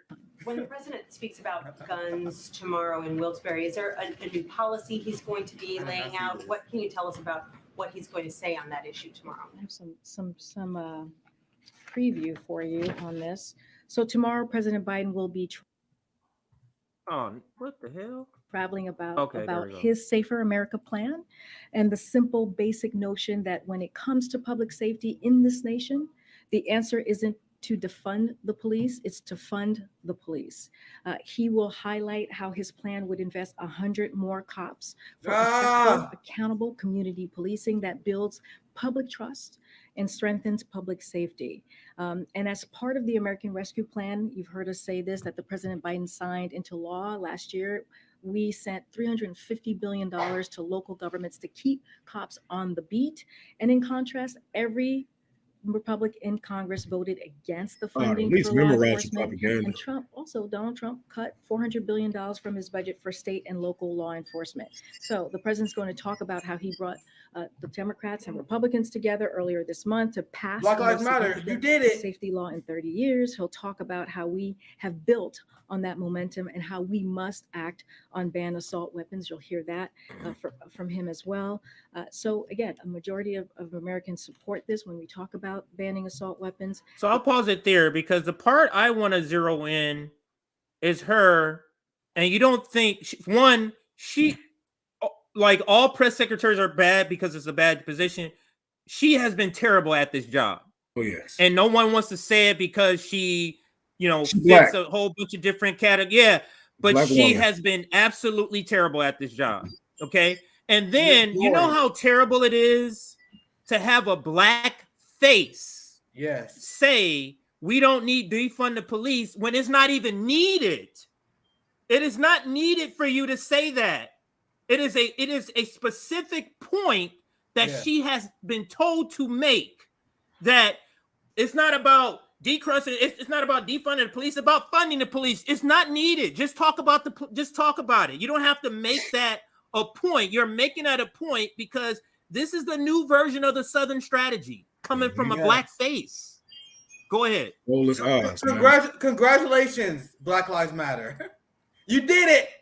You did it. You guys campaigned and you guys beat the orange Cheeto in the White House. Now we're going to march. Now we're going to end authoritarian. Motherfucking new crime bill. And all they do is this. That's all they do. Bro, we're all these same people who was calling us out from going after, from even comparing the two, right? When something like this happens, and like Joe Biden just did a new crime bill, he wanted to hire 100,000 fucking IRS agents. Where they at? They just hide their head. Oh, we didn't advocate for that every fucking time. Every Jake, fucking I know you time. want to say something. Go ahead. Oops! I got my fucking brother killed with the police. We funded the police more, and now they harassing your neighborhood. Like, you people be getting yourselves hurt, and I don't know, like, whatever. You deserve it. I don't give a fuck. You really deserve it because you don't listen. You don't listen, you don't learn. You don't even take advice from people who had lived the fucking shit. We tell you that we grew up in the hells that Joe Biden has built for us, and you don't even take that credit. You're like, oh, well, no, that's not true. Listen to this blackface. This blackface says something else. Right. They'll bring one out like they did the unhoused person. The black community was destroyed by Jim Crow Joe. That's why I'm not going to vote for Joe Biden. And they were like, socialist inmates, stop pushing right-wing talking points. I'm going to I'm going to come at this from not only my black hat, but also my queer hat, because she's also black and queer. Get her out. Corinne Jean-Pierre, you should be ashamed, because knowing that it was the police that were fighting against us during the Stonewall riots. They were the ones who were bashing queer people's heads in and basically telling us that we don't have a place in this world. And then on top of it, the police are bashing our heads in as black people, letting us know that we don't have a place in this world. And yet you still are basically working for a man that would you disappear. He may not say it to you, but that's what he feels, because there's a lot of covert racism in him. And you're the same type of rhetoric and narrative that would make some of our family that are queer disappear. What are police doing to some of our trans people, especially black trans women? What are they doing to them? And yet you want to talk about funding the police more? What are they trying to do to people like me? They want to shoot me dead. So you want to talk about funding the police more and not actually tackling the poverty, which is crime? You're not smart than that. But why aren't this that you are? It's because you believe the propaganda. You sipped the Kool-Aid, drank it, and now they hired you simply because of that, and because you look like us, and because you love similar to somebody like me. That's why, because they wanted you to be the face of imperialism, so that they'll make us become more imperialist. But guess what, baby? We're not falling for it. At least this black queer dude isn't. Yeah, people should be able to see right through it. It's a shame that we don't. And like, dog, it's such a shame how stupid we really are as a nation. Like we fall for the most obvious baits, the old bait and switch. Like this is so horrible. We got to do better for our people. But goddamn, man, it's some of us was, man, they would sell their soul. They would sell us out. They will. And W.B. Du Bois speaks about this all the time. I know Nick always have that quote, so maybe we'll bring it up. But this is directly White House website, and this is the fact sheet on the President Biden's Safer American plan. I'll read the first couple of sentences, and then I'll get to the details. Specific plan. The first thing: funds the police and promotes effective prosecution of crimes affecting families today. That's the very first thing, okay? So let me just read this. President Biden knows what works to make our community safer. He does. He wrote the 1994 crime bill. That's not in there. I just added that in there. But investing in community policing and crime prevention.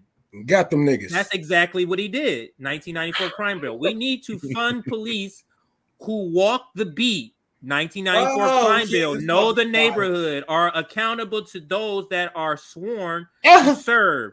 Are accountable to those who are sworn to serve and build community trust and safety. Go ahead. Anyone who believes that, if you are a progressive or a liberal, anyone, if you actually believe that they about to hire some people for the community that cares about the community, you are a moron of the highest order. You cannot mock Trump supporters. You can't mock anyone if you actually believe that Biden is about to hire 100,000 police to be friends of the community. You're the dumbest person in politics. Anna probably believes that. She may. Do you know how fast police officers are? All these police officers that shoot our unarmed brothers and sisters, if they live next door to us, do you know that they would diss a fucking peer? Do you know that if the judge don't hold them accountable, we will? That'll be you a fucking fool if you was to put your pawns around your you know what I'm saying? Your soldiers around your pawns. You can't have that. You know what I'm saying? Like, keep these motherfuckers away. Send them in the neighborhoods to terrorize, and then they go back to the suburbs to live another day. Why the same city? Why the same city that they tell their family and friends, I was out fighting crime. Like if George Floyd, let's say he lived and it never was no uproar, you know what Derek Chauvin would have said? I caught a criminal today. Yep. That's what he would have told his family and his friends. And they would have been like, yeah, blue lives matter. Off of that. Not even they went to the bar. It would have been a bar story. Hey man, remember that time I got that Floyd motherfucker with that knee. You know that technique we practiced? I got it. I used it. It worked. Like that. If that wasn't on camera, that would have been locker room talk for the cops. Now let me read some of the details of the plan, guys. It says, the first one: fund the police and promote. What does this mean? This is very curious to me. Promote effective prosecutions. That's very curious. And then this phrasing: crimes affecting families. That's a lot of vague understanding that to me means they're going to be doing a bunch of broken window shit. That's what this means to me. No, not raids. Right. And so let me read the rest. It says including funding 100,000 additional police officers. How about 100,000 teachers? Don't we have a teacher shortage? How about that? Yeah. Police officers who will be recruited, trained, hired, and supervised consistent with the standards in the president's executive order to advance effective, accountable community policing in order to enhance trust and public safety. That's the first one. The second one says invest in crime prevention and fairer criminal justice systems, including by investing $20 billion in services that address the causes of crime and reduce the burdens on. Now, you have to understand what I'm reading here is not legislation. This is corrupt politicians' description of what legislation is they're saying is going to be. Because best believe the $20 billion that's going to some crime prevention ain't going to be doing much. I guarantee you that. So how they're phrasing it, the point I'm making is how they're rosy phrasing it here, I guarantee you that's not the application. I 100%. Guarantee you. 100%. Number 3, take additional common sense steps on guns to keep dangerous firearms. Like, you see how that's vague? This is not there. So what Biden supporters are going to do? What do you mean? He's invested in crime prevention. This is no details. I don't know what that looks like. What crime you call crime prevention? When those police exactly. That's why they keep it vague. That's why they keep it vague, and that was my point. I think that's enough. They're going to be like, we're going to do more civil asset forfeiture because that's crime prevention. That's crime. That's exactly it. Now I'm going to show you guys. This is the last time I'm saying that we can begin to wrap up, because this is a point I didn't see anyone else make, and this is why RBN, we push hard no Democrat, not maybe a little bit, because the squad voted for the U.S. Domestic Terrorism Act. They literally voted for a new Patriot Act, and it was only shot down because of Republican senators who they only voted for it because they would never vote for Democrat legislation like that. Right now, what Joe Biden did right now, here's the numbers. Cause I looked at it, I was like, yo, how much did he spend on this goddamn bill? And I was like, $37 billion. There's one correction I'll make, and I made the correction later. Joe Biden proposed that $37 billion over 10 years, and I did miss. I corrected that later. So he did essentially the same thing as the crime bill. Crime bill $30 billion over a 6-year period. Joe Biden $37 billion. Once again, correction over 10-year period. Why is no one calling out Joe Biden for literally creating a new crime bill? The same thing I warned many white progressives. I'm like, I'm not voting for Joe Biden because he supported the crime bill. And the people were like, well, that's old news. Washington was like, that's old news. I'm like, no, he's going to do it again, you fucking dipshits. And he got in office, he did it again. How is it old news if those bodies are still in prison? How is that old news? Exactly. So that's how we can wrap the segment there. Yeah, I think we can wrap it there. We have on my screen, it shows 966 comments. So I don't know how many super chats we got. Yeah, sorry, maybe guys. We can hit the super chats and kind of get to some comments, maybe a little bit. Yeah. Let's get super chat. Cause we near the end of the stream. Yeah. I have the announcement turns, and then we can all talk about what we have next. Make sure you guys tune in for tomorrow. If you guys haven't watched the call-in that we did yesterday, like me and CJ, we had a very fascinating conversation. At least I found it to be very fascinating on patriotic socialism. And I'm always like, and I was very confused yesterday when people thought that we were somehow not open to conversations. Like, I'm down to talk to anybody. So we're gonna have Jackson Hinkle. He's gonna come on 12 p.m. Pacific, 2 p.m. Central Time. 2 p.m. Central 3 p.m. Eastern. 3 p.m. Eastern. Jackson Hinkle gonna join RBN. So big props to Jackson, because Jackson is about to do something that no one did. Like go into RBN. But he's been here. He's been here, and I think like, you and him have a good rapport. You and him have a. So can you tell the audience? Did you reach out to him, or did they? How did it happen? I reached out to him immediately. I was like, why? That's why I was laughing at the super show. Like, you guys really think the same thing with Brown Joy Gray? And this is what I'm talking about on the call-in. Like, remember that time we did we talked about the panel with Marianne Williamson, Brown Joy Gray, and this is why I'm tired of you guys fucking tone policing us. I'm down to talk to anyone about any idea.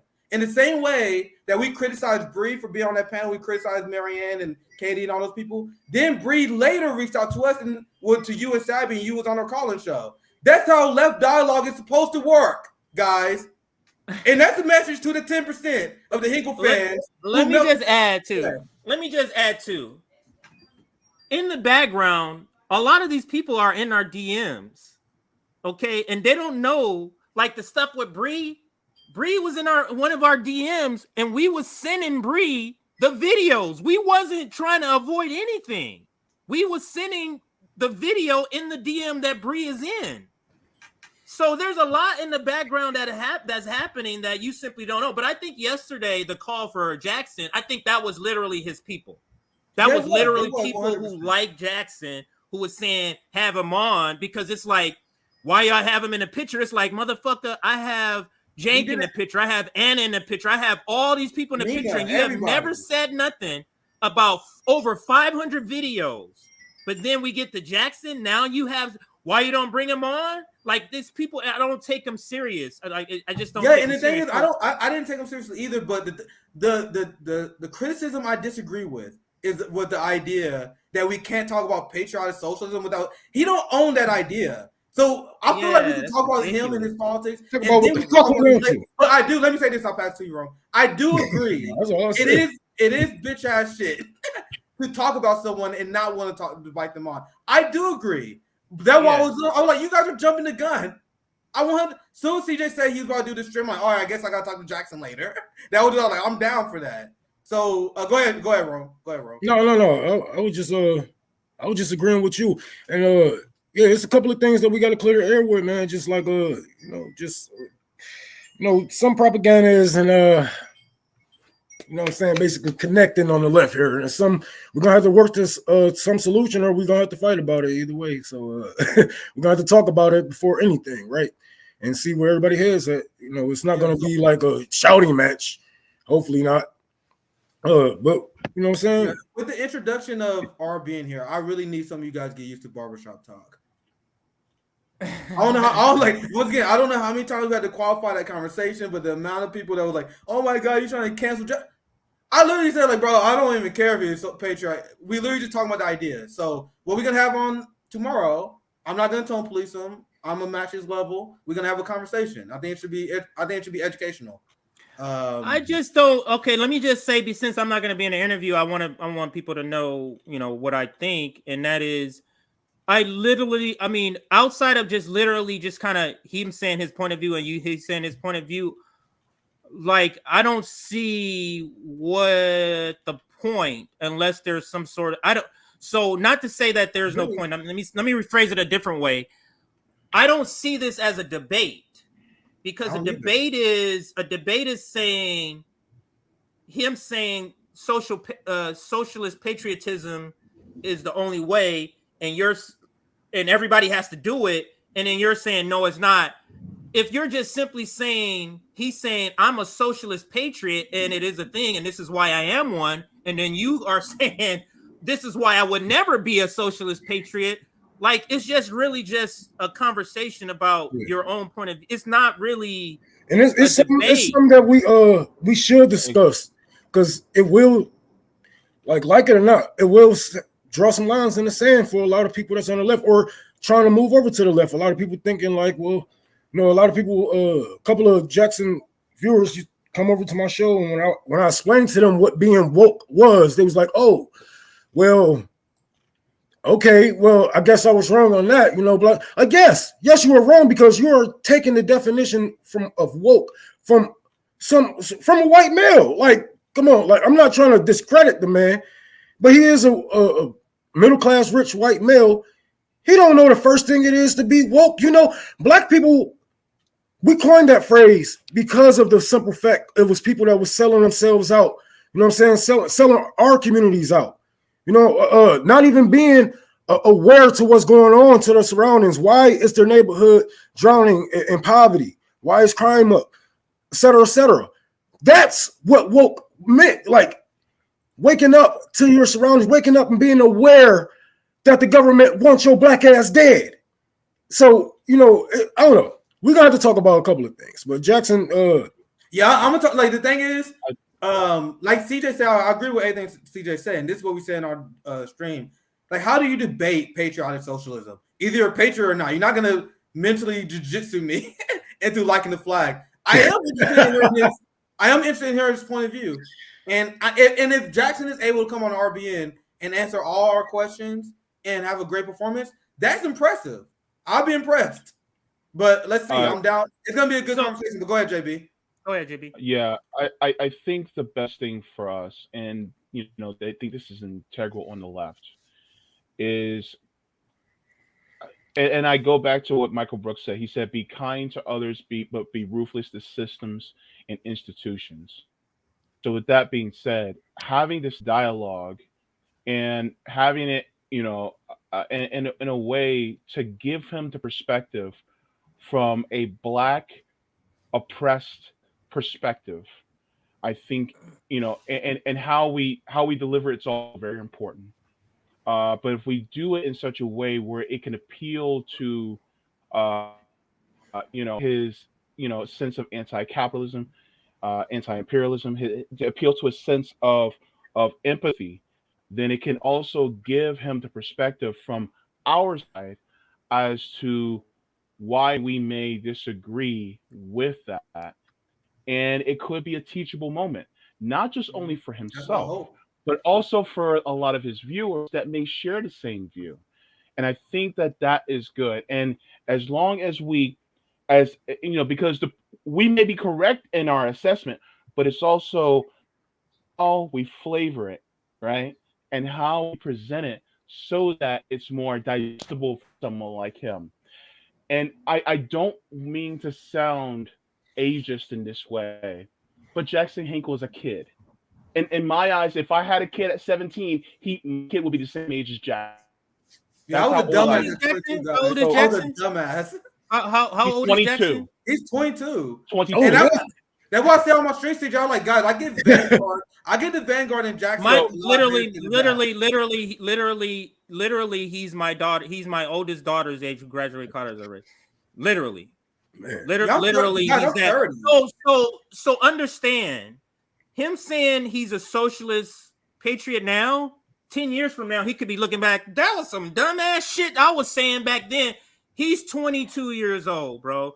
At 22 years old, I would have been voting for Nancy Pelosi. No, I ain't gonna go that far. I would have been voting. I damn near would have voted for Joe Biden. Okay, at 22 years old. But now, when I was 22, I had a lot of stupid ass takes, guys. Thank God. It's just not serious. But let me say this to you, Nick, because I want the audience to know what's important to me. Oh, I'm sorry, JB wasn't finished. I'm sorry. Go ahead, guys. Go ahead. Well, yeah, I just wanted to finish that. You know, I just hope that this becomes a teachable moment, not just for him, for everybody, as to seeing it from our perspective as a oppressed people, and then hopefully that will, you know, usher forth more understanding so that the left can really unify. That's all I got to say.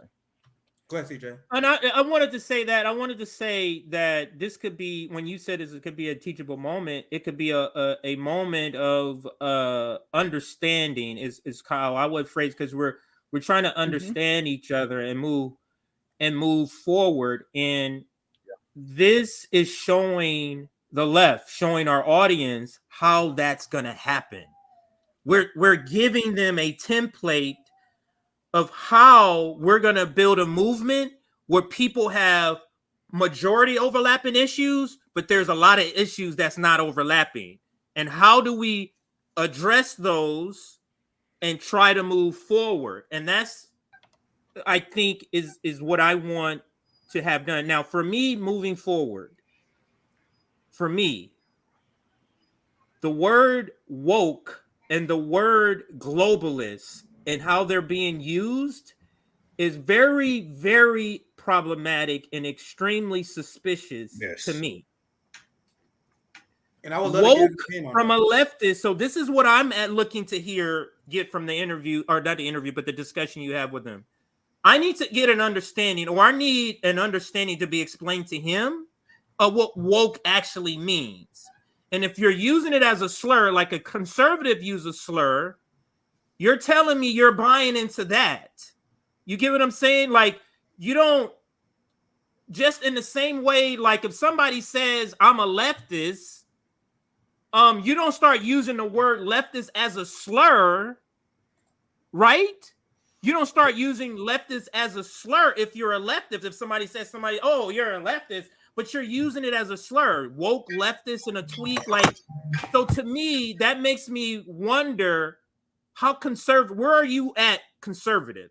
Because if you're he did admit that he's more socially conservative. Okay, to be fair, Jackson was honest about the idea. He's a Marxist, but we lean more socially conservative, like some of the like old school USSR style communism. Yeah, but I don't agree with that. I don't agree with because socially conservative has a lot to do with constraining the working class. That's what social conservative means, constraining the working class, because you go be socially conservative at your fucking house.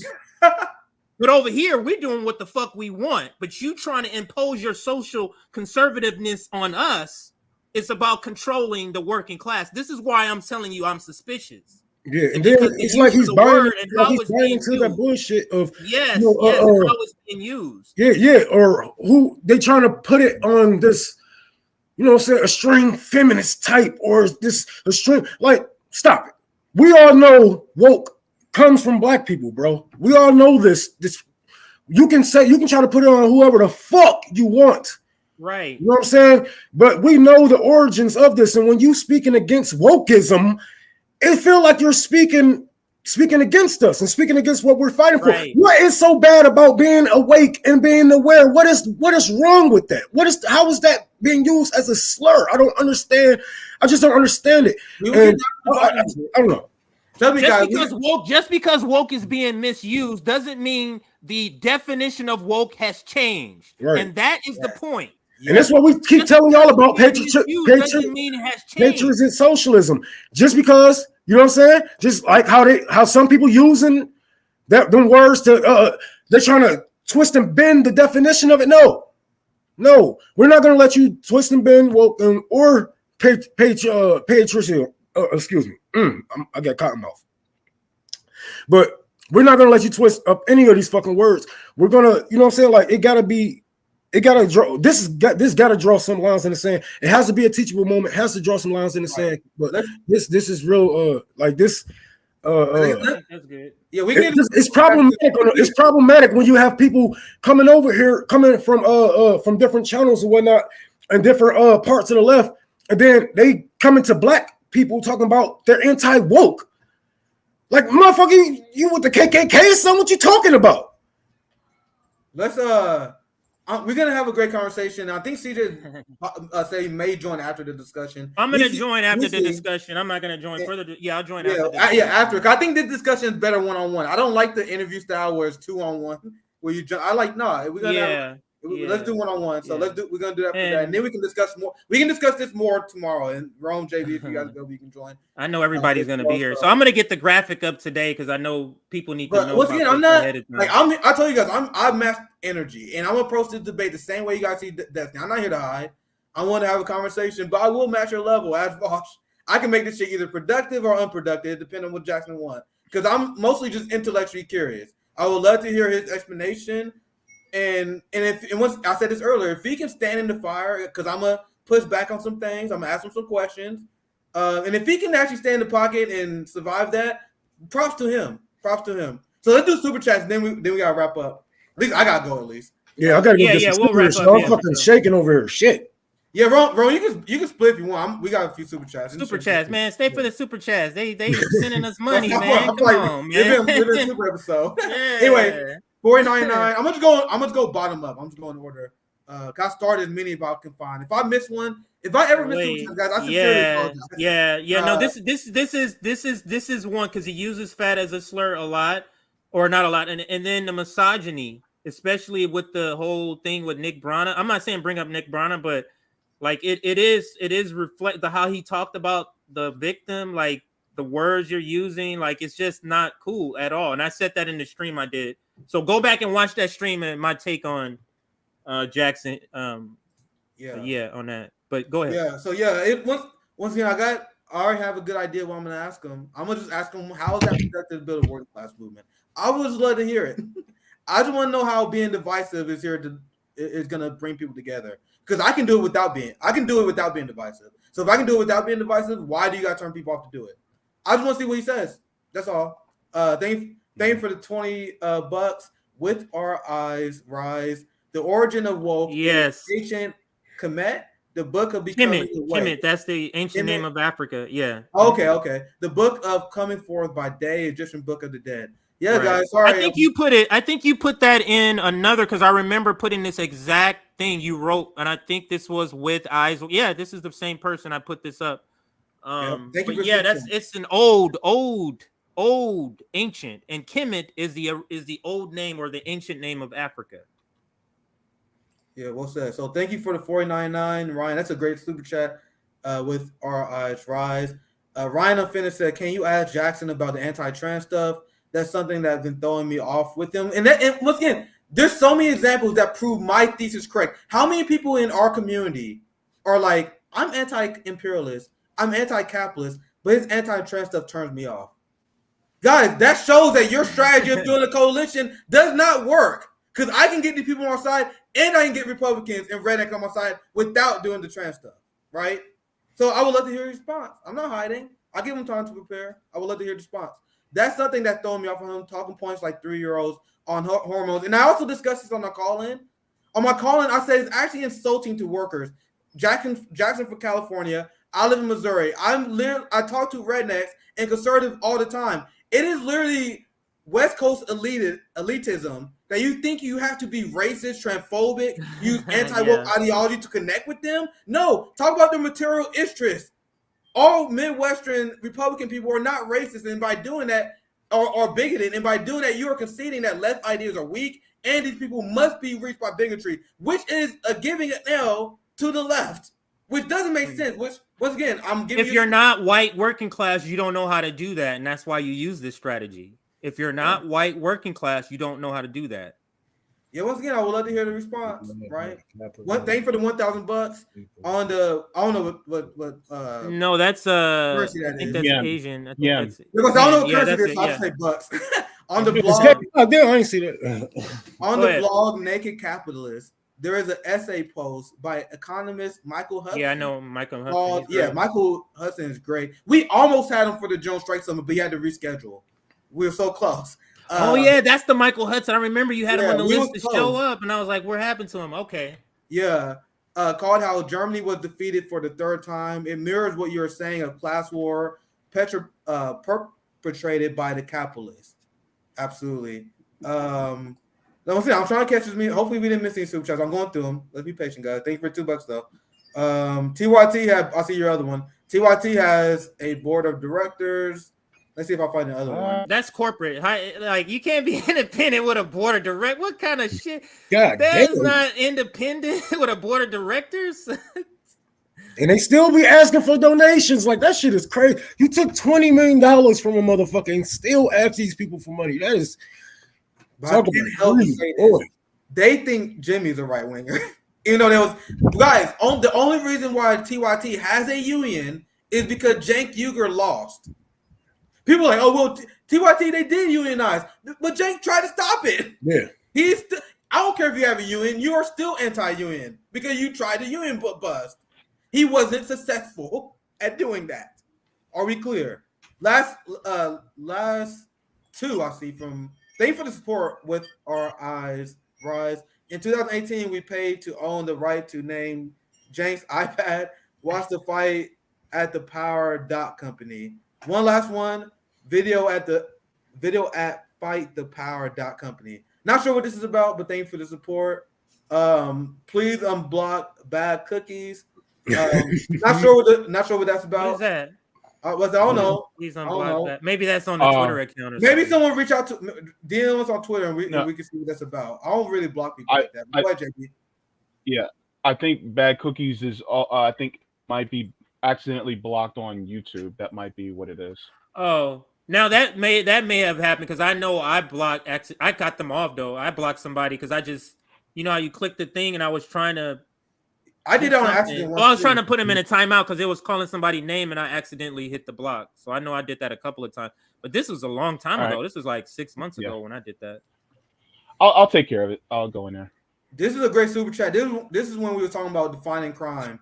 And Somebody said, no, we're not going to stop talking about TYT. You know why? Because they push imperialism, and we're going to push back, motherfucker. They got a big ass platform. So what did you read? You read something? I'm not seeing what you read and reacting to. We're never going to stop talking about TYT. We're never going to stop talking about Biden, all these fucking people. We got to push back. We need not this comment on the screen, everybody. He saw another comment in the chat to push back on other medias. We don't just push back on MSNBC. CNN, that's the easy targets. Go out there, them motherfuckers who pretend to be the left, who actually got people in left organizations believing they bullshit. Attack them. Any other super chats, Nick, or no? I think that's the last one. The other super chat pretty much just talking about how wage theft is the biggest crime in the U.S. Exactly. View everything in terms of the class war. They don't worry about that, but they won't want to fearmonger over homeless people. God, please. View everything in terms of class analysis. With that said, it's been a long day for me. So make sure you guys tune in tomorrow at time zone he throwing me. I think it's 12 Pacific, California time. So that's 3 p.m. 3 p.m. Eastern. 3 p.m. Central. So that's my show with Jackson Hinkle and Thursday. Fuck. Sorry, I keep forgetting my damn Thursday guest. But anyway, Jackson Hinkle's coming up next. So that's the most important part. JB, CJ, what you guys got coming up? I'll let JB because all I'm gonna do is shout out like the Patreon and the Substack. So I'll let JB go and then I'll shout out the Patreon and Substack. Is we live on? Do not. Are we live where? I didn't hear what you said. Are we live on? I can check. Rockfin? Oh yeah, Rockfin. Yeah, we're on live on Rockfin. Yes. Yeah. There was a few good comments. Dick on Rockfin says every corporation has a board of directors, including nonprofits. They manage the company for the owners and hire a CO. You have to outline your board and the articles of incorporation. So yeah, thank you. Thank you so much for that. But as far as make sure this weekend, Camp Dada is this weekend. So make sure you guys give some support for Camp Dada because they're doing that this weekend. Right when we end the stream, Sabby is live right now. So make sure to go over to Sabby because I'm sure she's talking about some good stuff. I will be talking this next Tuesday on my channel to Michelle. We're going to be, she's a disability activist. We're going to be talking about disability on my channel, and make sure to tune into the Sabby JB show this Thursday. And I'll have something for Sunday for the JB show. And also make sure the guys give a like because CJ, he has to do his check. Make sure to make CJ happy. About to do that. So we're doing it now. Let's hit the like button, and then if you want to get on our Substack so you can get notification for streams just like today, join our Substack there. If you want to support RBN, the best way to support us is monthly on Patreon, and that's the link for that. I'll let that scroll at the bottom, and then the next thing is Rome. I'm gonna send you the emails. Because we do have a couple emails of people. Remember how we shouted out you're looking for a producer, and there's about 5 or 6 people. Okay. But I'm going to shout it out again. Rome is looking for a producer for his streams. So if you are interested, please email us here And in the subject line, let me change this here. In the subject line, put Rome producer. There we go. So if you're interested in being a producer for Rome, just in the subject line, when you email us, just put Rome producer so we know where that is to go. Green screen workers. I need green screen workers. Yes. And then also, if we're going to be doing an activist summit on October 22nd and 23rd, as a Saturday and Sunday. The activist summit is our version of our second annual general strike. So if you're an activist or part of an organization or know of an organization that does activist work in their community, email us in the subject line, put activist summit so that we can reach out to you about being a part of the activist summit in October. And then last but certainly not least, please also email us if you're in the LA area. I'm going to put just LARBN. If you're in the LA area and are interested in being part of the community outreach for RBN, email us, subject line, put LARBN. We're looking for people, you know, that we're going to be giving out foods, or go to Skid Row. We'll give out like food, blankets, clothing. We're going to go to a couple of different housing projects and maybe help try to offer tutoring, give out food and clothes also. Maybe pay some very small bills under $100, maybe gather 100 families. We pay 100 bills and then raise the money for that. So if you're interested in doing that and you're free on the weekends, maybe one weekend a month at least, email us. Any other words from you guys before we end the stream? Yeah, I got a couple of words for this bitch ass for this motherfucking chat. What the fuck is wrong with y'all? And somebody just said that something about woke being changed. That it means something different. What the fuck does it mean? What the fuck is you talking about, bro? Even if they did change it, we taking it back, just like we took back the N-word. And we're gonna take back all of our shit. This is our terminology on thing, not whoever the fuck you think it is on TikTok, whoever the fuck YouTuber taught you it was bad, or you know what I'm saying? Like, bro, y'all really getting on my nerve. You're really getting on my nerve. And you people, you so-called leftists have so much to learn. You have so much to learn. And this is why I say culture is important in the revolution. Culture is important in the revolution. You guys are speaking on definitions that you never even had to use. You know what I'm saying? You never even heard of until you got on the fucking internet. This is a part of our culture. And this is why it's important for black people in certain spaces to speak up for these things. You know what I'm saying? Like, I'm not going to sit here and let you guys shit on being woke. What, you want me to be sleep? What the fuck kind of, how is you making any sense? I don't get it. What does it mean to be woke now? To be a Democrat? What does it mean to be woke? Shut the fuck up. Stop speaking on shit you don't know and learn something. Listen to people. Listen to the people when they tell you. I don't give a fuck who put some kind of spin on whatever definition. We have been saying this. We have just said this in the chat. We have been saying this since Africa. This is nothing new. Wake your people up or they're going to be asleep. There's nothing bad about being woke. There's nothing at all. Nothing bad at all. And that, I mean, I also kind of take offense to that because it's, I mean, and that's why I take offense to how Jackson uses it, is because Jaretha lives in a food like desert. you're using it as if it didn't have the original meaning, as if it's always been this watered down bullshit, as if it's always been that, and that's white people always. That's the problem I have. And it's not even just the Jacksons. It's these fucking conservatives and these fucking liberals. They all do it. They all got a hand in whitewashing our fucking language. And fucking it up. They killed, like they did the Black Lives Matter. They killed the real leader, and now look at it. You know what I'm saying? They just like, come on, man. Like, stop it. Recuperation. Stop. So thank you everybody for joining us on this. This was a long stream, and I think we've already hit like 5,000 views on this. So this is great. Thank you for joining us today. Thank you for that last super chat there. Thank you for joining us today. You can catch us on RBN Live next week. Now, Sabby said she should be able to make it next week, so hopefully She's been having like work meetings during this exact time. That's why she hasn't been able to make it. But hopefully she'll be able to make it next week. So catch us next week on that. And then I think, what did he say? Tomorrow we have the Sabby Sab show. Tomorrow we have the Jackson appearance. So make sure you stick with RBN. Follow us, support us. That's all I got. We're going to take you out with this video, and then the stream ends after the video. Y'all We're not coming back after the video. Y'all are not about to erase black voices and faces with this class war shit. I understand there's a class war, but there's many wars going on this damn soil, and many wars that my people is fighting today. There is a class war. Yes, we report on that. But being woke is not anti-left. That's giving the faces, that's giving voices to the hurt. You know what I'm saying? Like, what the hell is y'all? I'm gonna smack the shit out of you. Shut the fuck up and learn something. God damn, man. What the hell is wrong with you guys? This is why, you know, a lot of you just gonna die dumb.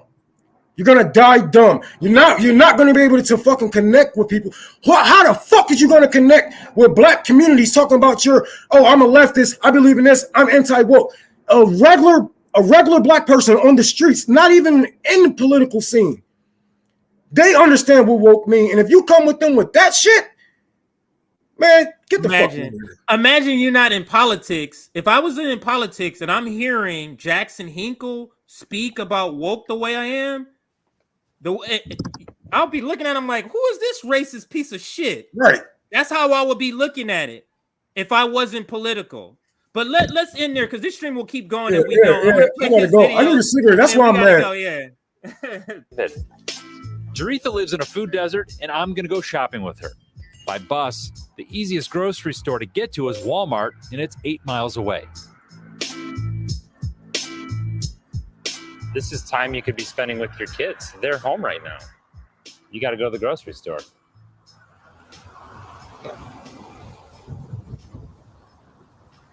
Waste of time sometimes, but you know, I have to do what I have to do.